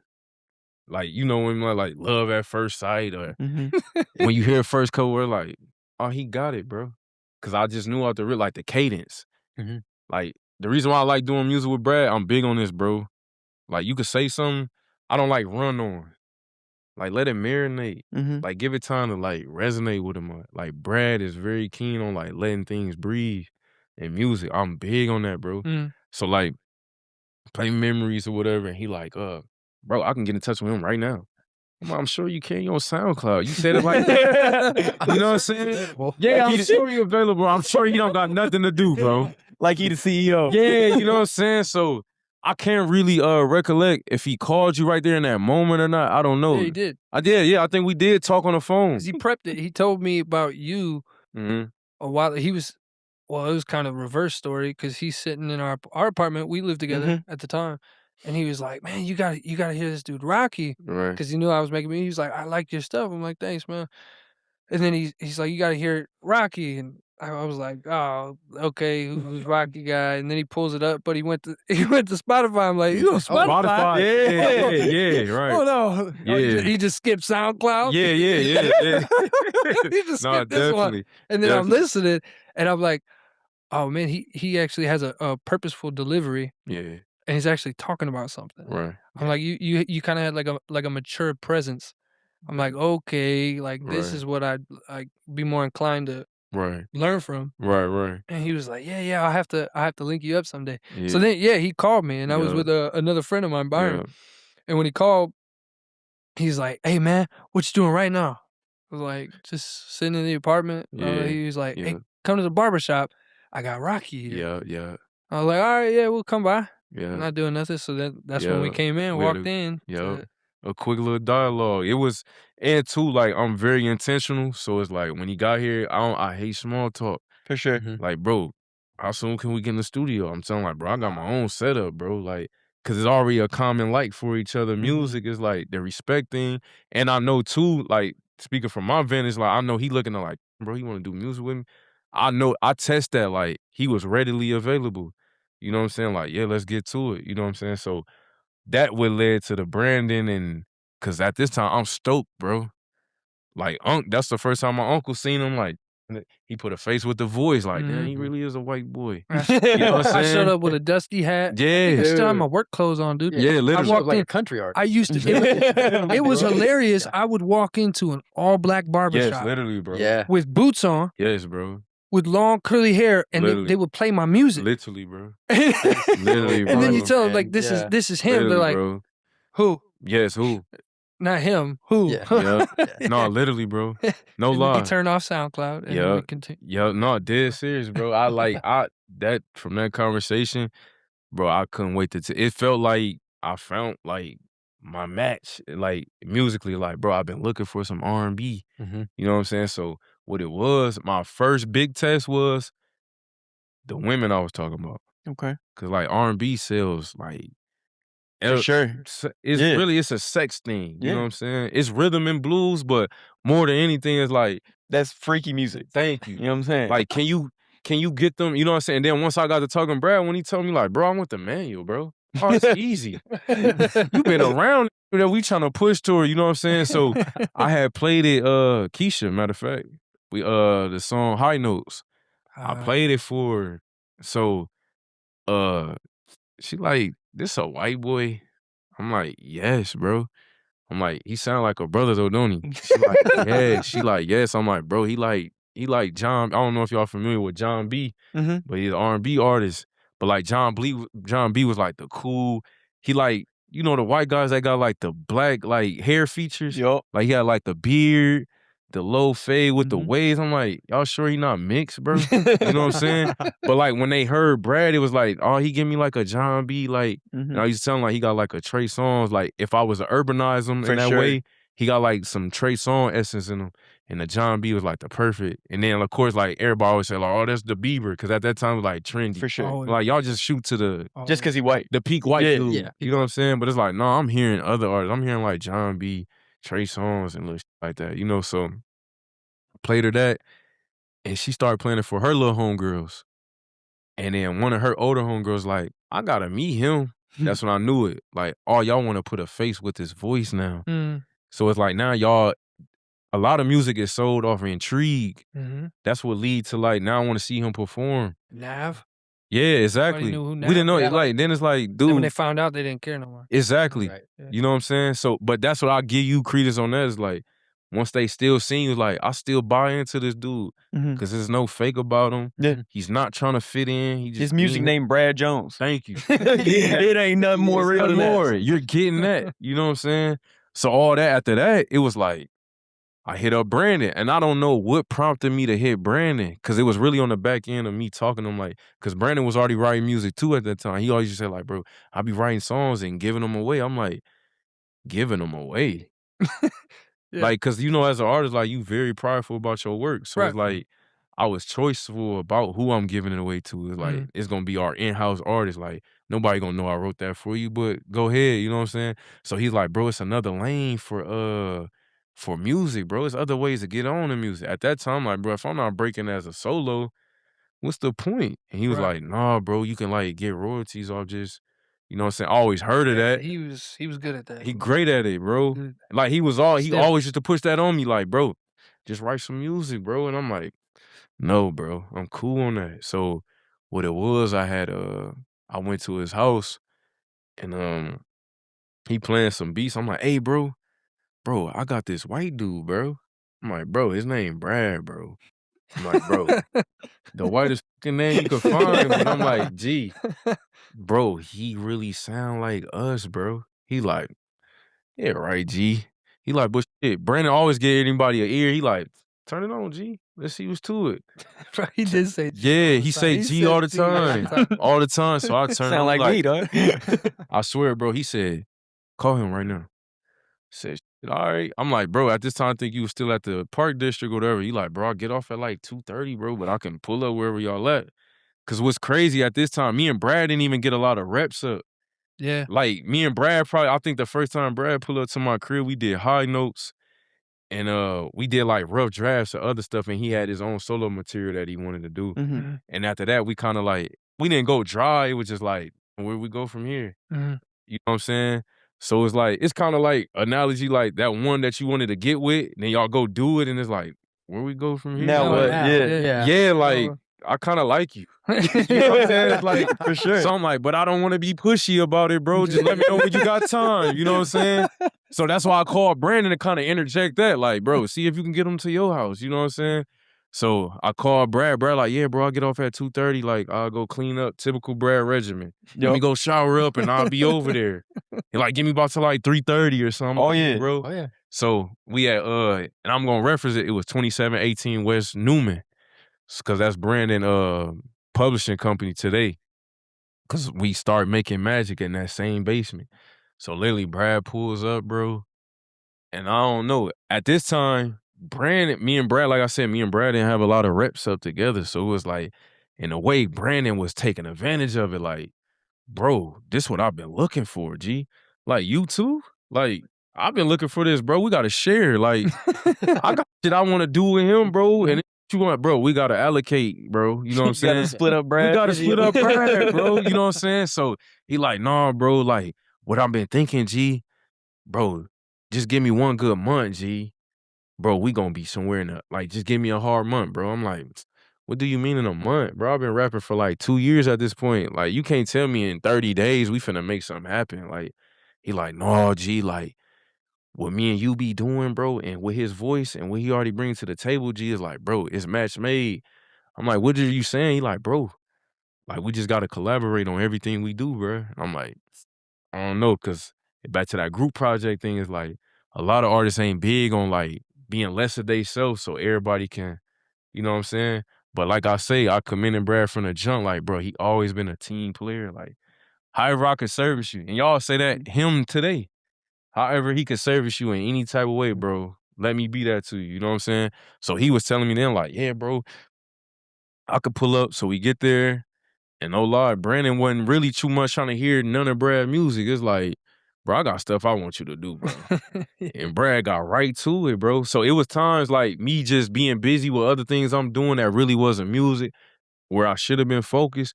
Brad had hit me up like, yeah, bro, I just let Brandon create. And they got like 4 songs done today. I'm like, you know. Then Brandon hit me like, man, bro, we just did like 5, G, another day. Man, y'all over there just sweating it out, ain't y'all? You know what I'm saying? Sweatshop, It's dude. a sweatshop, literally, bro. So I think we all commenced. One day we was down there in the basement. He was like, hey, bro, 30 days, bro. I've been hitting up, I want to say, I think it was Orlando. Was it Orlando the producer dude? Yeah. I think it that was. yeah, he came. I didn't know about him until later, but yeah, Yeah. he was one of them. Yeah. Y'all, he was at this time, Brandon was like, hey, bro, if we just lock in for like, and what's crazy, he kept saying 30 days, bro. I'm telling you, bro, it was probably like 11 days, 11, 12 days. And I give Brandon like a lot of like credit on this. Like, he's super good at networking. Mhm. Cause Yeah. like, thing about music, bro, you have to be cool being like kind of, I would deem it as corny. Yeah. Other people might not. They might just deem it as you just urging about your product. You know what I'm saying? But I don't like being in people's face. You're not a salesman. That's what I'm you not, said. Yeah. bro. Not I selling don't like yourself. selling myself, bro. I don't. Like, I would hope when I, like, that's just like a Rolls Royce. You don't gotta fucking sell a Rolls Royce. It sell itself. It Yeah. sell itself, bro. Mhm. That's big. I'm big on like, bro, let it sell itself. You know what I'm saying? Like women, I just don't like women that's super like Mhm. provocative and Yeah. promiscuous and stuff like that. Like, I should just lay my eyes on you. Like, I want that. You know what I'm saying? So I was big on that. So Brandon, like, he's super like, he was doing all the stuff that we always thought was like, he was doing a spam thing. Like, bro, I'm just gonna keep DMing these credible producers. Yeah. And that's what he doing. He just DMing them every day, just being annoying, hoping they reply. Sending the snippets and Literally. And what it was, you probably can recall, but one of the snippets, it was something Brad did. Bobby and Whitney. I think it was Bobby and Whitney. I think that was Yeah. well, I mean, there was a few of them, It but was around Bobby that and Whitney was one of time. 'em, yeah. Yeah, that time that we did like Bobby and Whitney, reference to Bobby Brown and Whitney Houston. Mhm. Yeah. And which him and Brand, I wasn't even there for that production session. I wasn't even there. They created that, and then next thing you know, Brandon hit me like, hey, pull up on me. So of course, this before 2:30 when you get off work. So like I said, I'm still on some bum shit at this time. I got all the time in the world. So I pull up.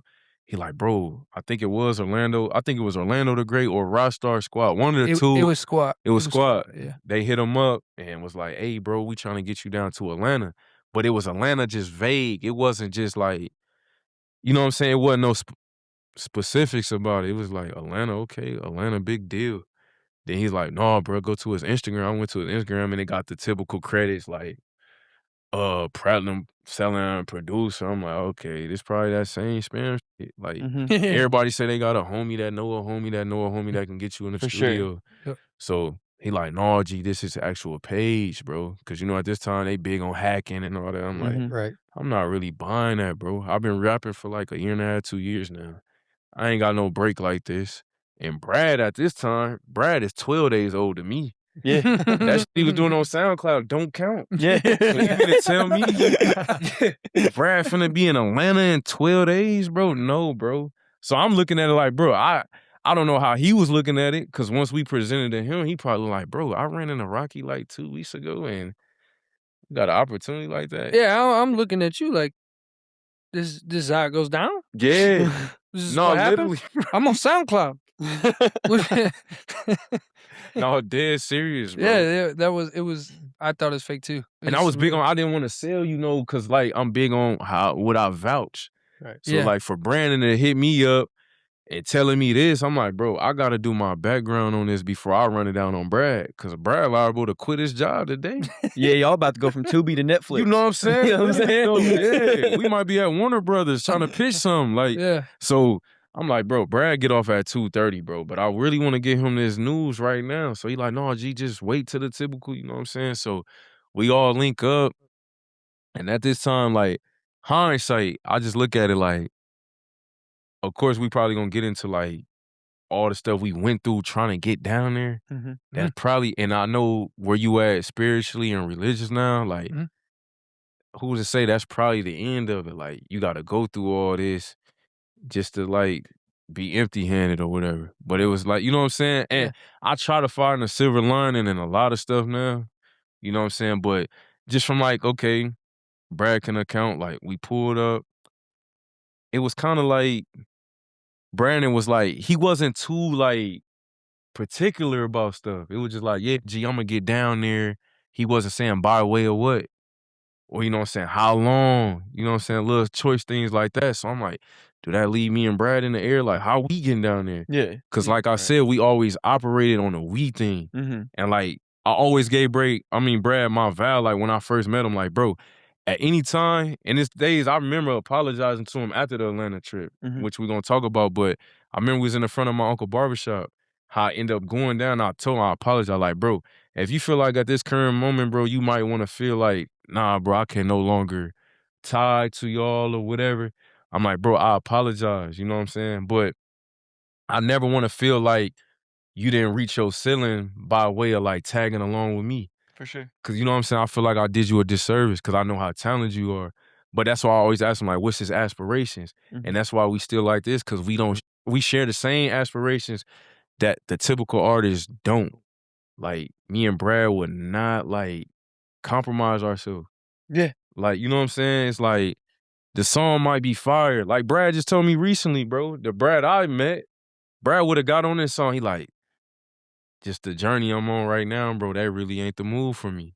I respect that. That's a testament, right? So like, now I want to pause this because I know the Atlanta story is crazy, right? Because I got one half of it, right? Definitely. But I want to pause it because I want to do it just like a little rewind of everything you're saying. Like, there's just a kind of common thread, and then obviously you've thought about it because you're explaining it to us. But like, it's almost like you're in the right place at the right time all the time, right? You come back, right? Y'all in the studio day one with your friend, right? That's crazy. Yeah. Like, you probably just hit him up just to tell him I am back in town. Literally. Right? And so he put you on, like, and you're in the studio now, you got that seed planted where you're like, all right, I'm pretty sure I can do this, right? Yeah. You in the car, everybody freestyling, you sitting there, probably in your own head, like, I'm cooking everybody in. Yes. Yeah. Right? Yeah. No one knows. You going through all these things, right? Just you meeting Brandon, right? Yeah. Right? You meeting Brad, it's all happenstance. I'm out here in the right spot. It's nothing that I'm doing. Dude, John got the most important haircut. Facts, Yeah, bro. literally though. Literally. Facts, bro. But you're like, it's nothing that I'm doing different than I normally do, but these things are happening. No, definitely, Right? bro. Like, that's like a divine. Bro.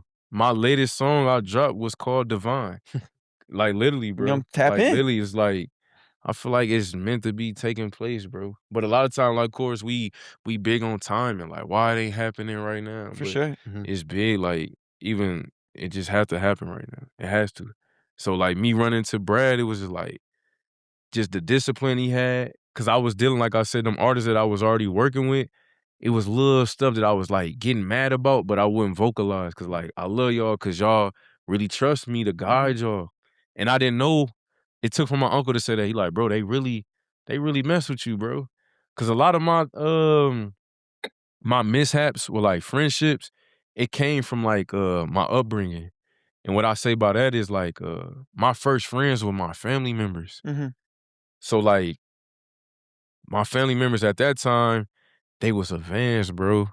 So like they was doing a lot of stuff that just wasn't fly. You know what I'm saying? They was going to juvenile, just getting in trouble, a lot of stuff. So like when I got to high school at Peoria High, like I didn't have no friends. Cause like everybody that I grew up knowing as my friends were cousins and like uncles or whatever. So it's like, so what I would say, they taught me what bad friends were. Cause they did it. And then the thing about being like related to people, you kind of excuse a lot of bad behavior. Cause like, oh, that's my cousin, bro. Oh, that's my uncle, bro. That's my brother. That's true. You know what I'm saying? So a lot of times in my friendships, I took on a lot of stuff that I really didn't like. Cause I grew up thinking like, well, that's my homie, bro. That come with him being my homie, you know what I'm saying? So I got lenient, bro. So like in music, it was no surprise I was lenient in the music. Cause like the choice artists I was working with, I'm like, bro, they don't work as hard or they don't want to do certain things that I want to do. You know what I'm saying? And I wouldn't vocalize that. You know what I'm saying? So when I ran into Brad, it just felt like a new, fresh energy. And part of them probably not being that spunky about it was like, they've been rapping just as long as me too and nothing happened. For sure. Then Sweet Baby Jesus come along and now it's like, y'all got an opportunity now, you know what I'm saying? But I was just trying to tell them like, that's the testament to like, we just dedicated ourselves for like 2 weeks at that time and we ended up somewhere. So just to speak on the Atlanta thing, we, what it was, Brandon. He flew down Yeah, there. he like, bro, I'ma fly down there. So we was already like, how you get a plane ticket, bro? Like they paid for it or do we put, cause like I said, we operate off we. me and Yeah. Brad is super we, bro. Like, It's a team. it's team, For bro. sure. And that part of me just having siblings, bro. The basketball thing, like I said, sports teach you that. It's like, it's we, bro. Mm. So when he left, and it's no shade, it just felt like, what, let me know when y'all get here. It was like, all right, what we sold on a dream, we finna figure out how we gonna get there. Do you remember that? We went to the airport, tried to get a rental car, and they looked at us and was like, "You are not getting a rental car." You're not getting a Well, first they were like, "All we have left is a minivan." We were like, "Sold. Yeah. Run it. Yeah, We gotta go. I hope literally. you don't care about the miles put on it." Yeah, literally. And then they were like, "Yeah, we can't give you this." Like, I don't think I was 25 or No. there was the requirements. No. We didn't meet the requirements. Literally, I was 23 at the time, like 22. This is Oh, like yeah, so I 2019. was 20. Yeah, bro. We was wet Dang. behind Like the ear, 12. bro. Yeah. What they say, Similac still on the breath. All we that went back. We went to the literally, bro. we went to the barber shop Yeah, to get haircuts and try to figure out another way yeah, because it was all last minute. literally. And then that's when your uncle was hearing it and Yeah. gave up his vehicle. No, literally. So Unc always been invested like in what I was doing, bro. And it's more of a testament. He just met Brad Yeah. 12 days ago. It's like, yeah, y'all two could take my car. You know what I'm saying? So at that time, bro, it was like, damn, bro, like we really finna go. You know what I'm saying? Bro, no lie, bro. Me and Brad, we hopped on the highway at like 2, 3 in the morning, bro. Yeah, we went home, got a little bit of sleep, packed, Literally. and No, like vividly, bro, I remember like driving, like literally like, but it's like, bro, like falling asleep at the wheel, bro. It's like, bro, we gotta get down here. So the whole time they're sending Brandon's sending us stuff of him and Squat working, Yeah, and like we feel like we're missing out. Like, we Yeah. gotta get down. Cause there. he already down there prior to it, so it's like, of course, if we flew, we couldn't like crunch in more. You know what I'm saying? So we driving. Of course, as we driving through the early morning, daylight coming stuff. So it's settling in, like, bro. So I'm making calls to the rest of the team, like, hey, they asking like, where y'all at? I'm like, we headed to Atlanta, but we not saying Atlantic Records yet. We just saying Atlanta. It's probably just something that we just built on, like, don't count your chickens before they hatch type things. Like, I don't want to say Atlantic Records because they gonna think we come back home with a deal. For sure. Like, Right. I'm like, and it's like, I don't want to put that on myself too because I'm trying to act like I ain't really that invested. Like, yeah, we just shooting out Atlanta real quick. Yeah. Like you going to somebody's house. Yeah. But whole time over here, like, bro, I can't wait to get down here. Like, you know what I'm saying? So me and Brad, we switching, driving on and off, alternating or whatever. And I think at this time I text Looney Ray. I'm like, he like, where you at, bro? I'm like, shit, I'm on the way to Atlanta, me and Brad. He like, what you and Brad got going on? I'm like, bro, Brandon said a couple producers heard some of the music we've been working on and they want us to come down there. He wasn't too particular then, so just by the grace of God, like you said, Divine, guess who's in Atlanta? Looney Ray. Okay. So I'm like, all this meant, bro. So currently at that time, Brandon not telling us like who can't come, who can't. But like I said, I'm big on team, bro. So I'm looking at it like, who else can I share this experience with? For sure. Right. So mind you, at this time, we don't know we going to Atlantic Records. So I'm just telling Looney, wherever we pull up at, you coming. You just need to see whatever we finna immerse in. Like, you know what I'm saying? So we get down there and I think we pull right up to the squad guy crib, Rockstar Squad. Yeah, that was So- the first out gate. Well, we had to wait for him to get the code. Yeah, the code. gate. Yeah. So he stayed in the gated community was kind of like, because at this time, you know, like, of course on TV we see like, man, they living like this off music. But when you see it, it's like, they living like this off music. Right. You know what I'm saying? We walk in his crib. He got plaques in his crib with stuff he worked on. We can't call BS. Like, Yeah, we're we can't. seeing it Proof, right Yeah, we here. seeing it, bro. And then it's that good living. You know what I'm saying? So we walk in, I'm like, bro, we never in no platinum producer crib. It's still not even like settling, bro. It's like, it gotta be a catch to it, bro. So we go upstairs and we go to the little shop they already been working in for these couple days or whatever. And they get right back to punching in and woo. So it's like, okay, I guess we here. Take off my little jacket there. I'm thinking like we finna get right to, and I don't know what pace you want to tell the story or whatever, but it just got to a point where it's like it didn't give off what we thought we was coming out to do. Like I said, and it's probably our fault too, because we probably making calculations on our own because Brandon wasn't saying too much. Right. You know what I'm saying? At this time, we just know we finna link with some producers. It's just a series of miscommunications. Literally. Right. And that's what all this is. That should be the operative word about this situation. Miscommunication. Because at this time, I'm 23, you 20, 21. So it's like, are we that great at communicating at that age? Absolutely We're not. not.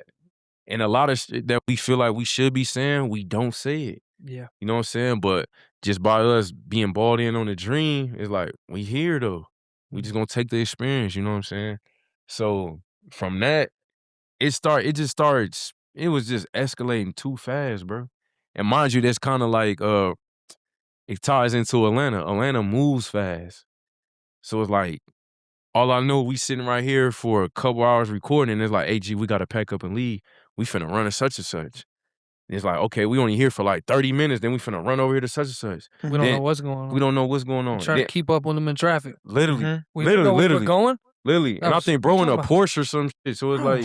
You talk about stress? Literally. We in a fucking like Ford Escape, Edge or some shit. Like. That we were just handed. Yeah, handed, like, yeah. And you're not trying to mess up the car because it's your uncle's.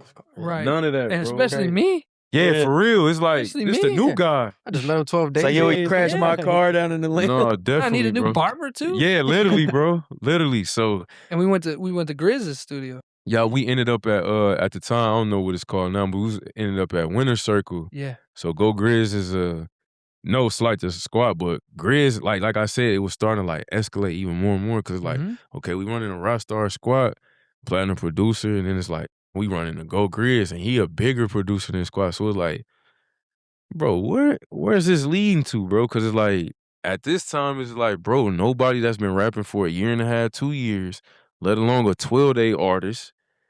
Why are we at these big establishments, bro? At this time, bro, I'm watching artists that I listen to. I'm watching them do like mini-series, Dating the Life shit on YouTube, and they linking with Go Grizz. I'm like, bro, what? I'm in the same studio Rod Wave was just with Go Grizz about 2 months ago. This can't be Rocky, bro. This like, you know what I'm saying? So we get in here, and at this time, I allow Brad to play this more because I would say that whole time we was down there at the trip, bro, I really wasn't that instrumental in nothing. I kind of played that role that I was growing up in high school, just that dude in the car that nobody really know talented for real. So I just played a little like I was being serviceable, you know what I'm saying? I'm just a dirty guy there. Yeah. Like, you know what I'm saying? I crash the rebounds. Yeah. Brandon bring the ball up and let Brad flame it. You know what I'm saying? So I was cool with that. But so I'll let Brad lead more on that story once we got to Go Grizz because Brad played an intricate role there. Yeah, and it was I mean, like you said, communication was pretty terrible, but the way it seemed is you and Brandon were the writers on the whole ordeal, and I was the vocal reference. Right. Like I'd write a couple things, but Yeah. I wasn't really the main writer. I was just they packaged it. They used me as the vocal reference to pitch it to other artists. That's all it was. Is we were trying to get placements at this time. Yeah. And so they're pitching it to people, and so Brandon's in there. This no slight to Brandon. Brandon's very talented. Oh, no ill will towards Brandon. Neither of us do. We don't feel no type of way. But Brandon can network. He can sell himself. So Brandon was very like, this is what I'm doing. This is this. Like I've been in this studio before. Like I knew the people who owned it before. Blah blah blah. Like, and we're just kind of sitting there like we're struck. In awe. Soaking it in. We don't belong here. Yeah. And so it just keeps going off of that. So he's in there with some stuff he's written, but he never really like, hey, this is stuff Rocky and I wrote. Yeah, Right. yeah. It wasn't like that, or like he was just like, let me go in there and do this. And I'm kind of sitting there like, okay, I guess he'll be the vocal. Maybe this song's for him. And then it got into something they wanted to pitch to Post Malone. Yeah. And they they threw me back there, Yeah. and they liked it, Yeah. you know, and it was written by Brandon and Yeah. Rocky were going back and forth on it. Now Rocky's coming out of his like, Yeah. well, Rocky's sitting back there like Yeah. this, Yeah. and he go, no, it should be like this. Tell him say this, blah blah Yeah. blah. Yeah. And so they're seeing the chemistry kind of play out a little bit, Right. and then we record the whole chorus there. Yeah.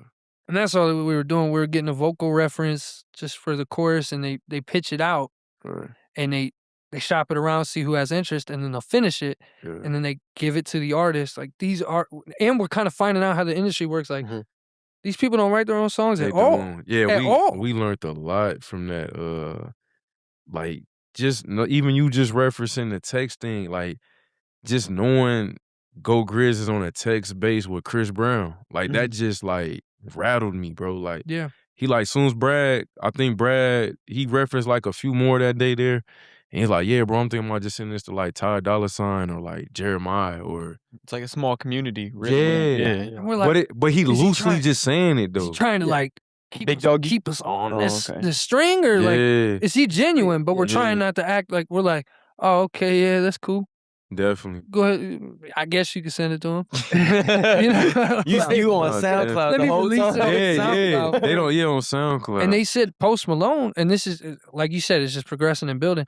He said Post Malone, and I'm sitting back there just listening like a fly on the wall, and they were like, "Oh yeah, at the time Fast and Furious 6 was coming out or whatever," and they Yeah. were like, "We could try and get on that soundtrack." These are conversations they just have, yeah, it's Yeah. and we're general. listening like I'm like, Yeah. You hear You that hear shit?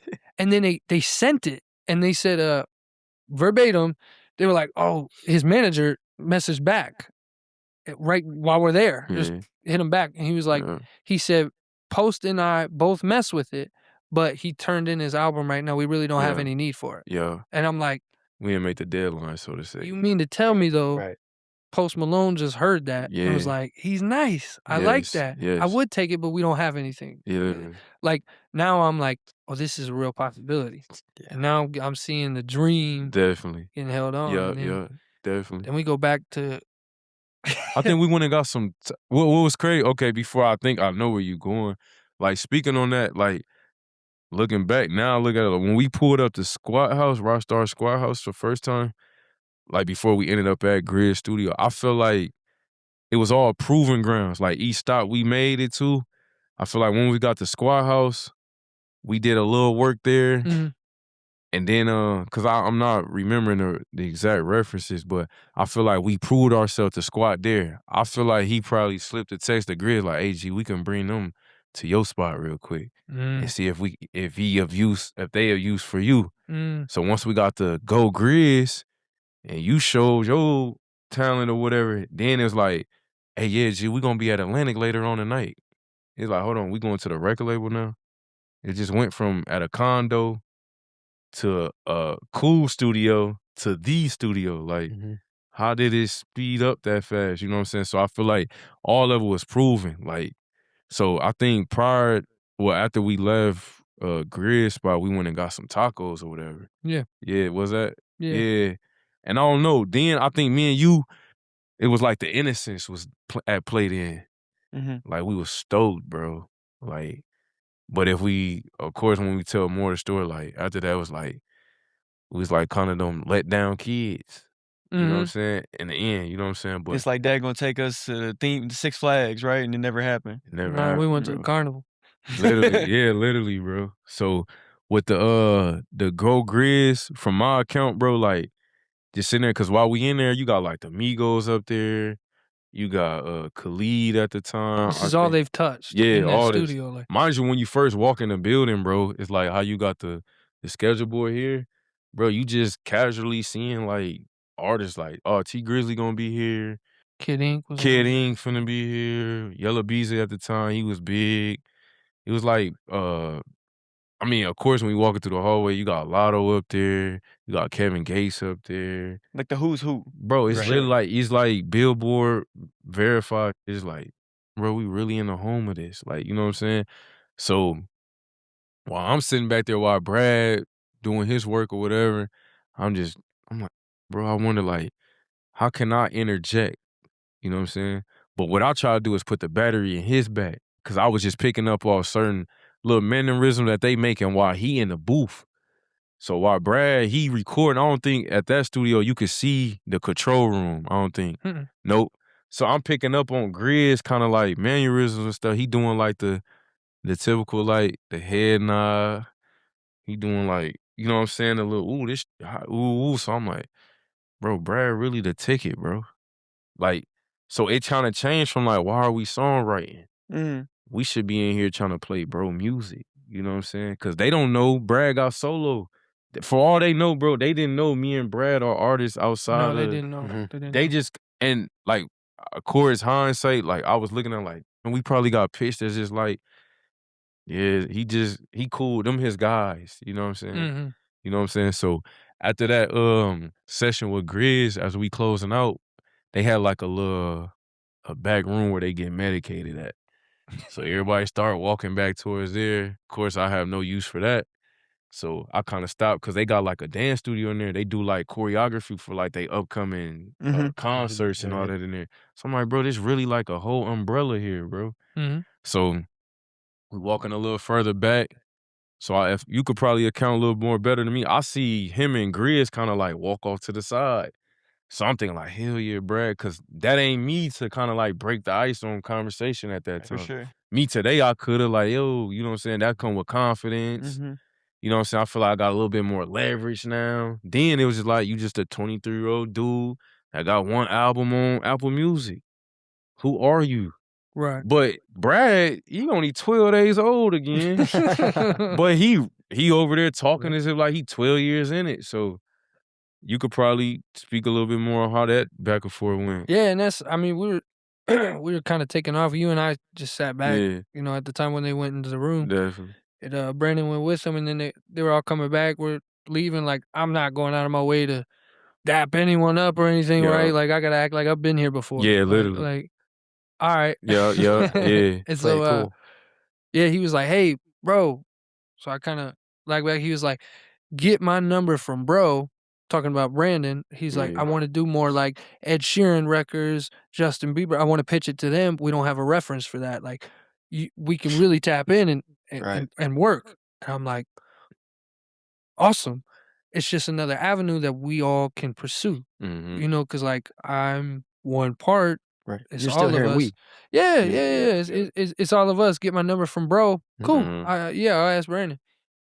And then we you know, leave. And I believe the next day we had the Atlantic Records. Yeah, right? we went to Atlantic on like a Saturday, I think. Yeah, and that was all Friday. That was the first day still. Yeah, first day. And so when we got back, I'm like, "Hey Brandon, send me Grizz's number." He's like, "I got you, G. I got you, G." Like, Yeah. no worries. No, I got you, G. Yeah. And he didn't send it, but oh well, right? Right, we gotta go to Atlantic. Yeah, Who we're going to cares? Atlantic Records. Yeah. I don't care about this. So then we Yeah. get mind you, we're in this condo. Is Squat's extra condo Yeah. that he would keep for Mhm. extracurricular things that had no furniture. Literally. I mean, no Yeah, not literally. like a foldable chair. No furniture. It's like you just signed your lease and you just walked in the door. Yeah. We're Like, staying there it's nothing. because we couldn't be put up in the hotels and literally. everything like we Right. did. Literally. He's like, "Hey, you guys can stay there." Literally. We midtown Atlanta, bro. We sleeping on hardwood vinyl. Like, We have a meeting yeah. with the VP of Atlantic Records the next day, Yeah. and we're sleeping on the floor. Literally. Literally, bro. Literally. And it was the only piece of hardware we had was a microphone and a laptop, Literally. and we were still doing stuff. you know? Yeah. Because at that point, I think, because if I'm not mistaken, Brandon wasn't back at the condo with us. I think he always found ways to like go do his Split own off? thing. Yeah, because it's like he already familiar with Atlanta too at this time. Then he don't want communicating with them, so we basically like just waiting for him to give us a cue on what's next. You know what I'm saying? So Yeah. at this time, I'm feeling extra motivated. Him too. I'm like, bro, we can just get back to working on our own shit. You know what I'm saying? So we pull up our little laptop or whatever. We start recording some little vocals or whatever. Then I think he called like, "Hey, bro, I'm working on this remix." I think it was I don't know if it was a remix. I think it was called Easy or something. It was something, bro. But he sent it back. I'm like, where you recording at? Like, he like, oh, gee, I'm over here at I think he said he was with London J No or something. Yeah, I don't remember. I remember him like going in somewhere. Yeah, and we stayed in the car. We and he stayed was in the like, car. I just showed London Yeah. J this, and Cause he's like the top writer. He wrote every song. Every song. They brought us on because there was a drought of writers. Literally. An Like excess Atlanta. of producers, but no writers. And Literally. London J was the one. One of the ones. Like at that time, Atlanta is like, of course, Atlanta still got a big, huge presence in music at the time. But like for Atlanta to be a hotbed, they didn't have no writers. It's like it's a million artists, but we need somebody to pen something for these artists. We getting tired of the same pen that London J got or Sean Garrett or Sure. you know what I'm saying? So it's like, bro, we just need some fresh pens down here. So we was pitched as that basically. You know, so when he called, we working on something, we just stopped what we was doing. And that's kind of like the microcosm of this whole situation. We always stopped what we was doing to go do what we was doing. You know what I'm saying? So when he called, like, hey, G, I think he sent a little reference to the song. And like, man, bro, we gonna pull up on London J No. But like when we was moving around, we never got in a car with them. Like it was always me and Brad together, and then he in a car with the who's. Right. For sure. You know what I'm saying? I want to touch base on that because I hate to do this to y'all, but I'm gonna have to skate out here and like real quick because I gotta get my son to bed. Dude, it's been such a pleasure. I know, to meet you. yeah, man. It's been such a I'll pleasure to go meet on you, and and I on. could listen to y'all talk all day. Oh, yeah. Like For I am sure. I'm so locked in right now. For sure, bro. It's not even funny. Like Yeah. I know what kind of happens, and I want to know what happens For next. sure. You For know what I'm sure. saying? Yeah. But one thing I do want to say before I head out, man, is like I know I touch base on it and like these things that they happen for a reason. Yeah. And I feel like you've been in the right place at the right time. You met somebody who like so like how you would look at your friend Smokey, right? Yeah. So how you look at him putting you on with music, right? Right. That's how I look at this man, like with my faith. Right? Like he not doing nothing different. He was going to he going to church, Yeah. right? Yeah. And he doing his thing, his studying, right? Yeah. And like that mentorship kind of aspect of that big brother aspect of it, Yeah. right? It's special to find in somebody.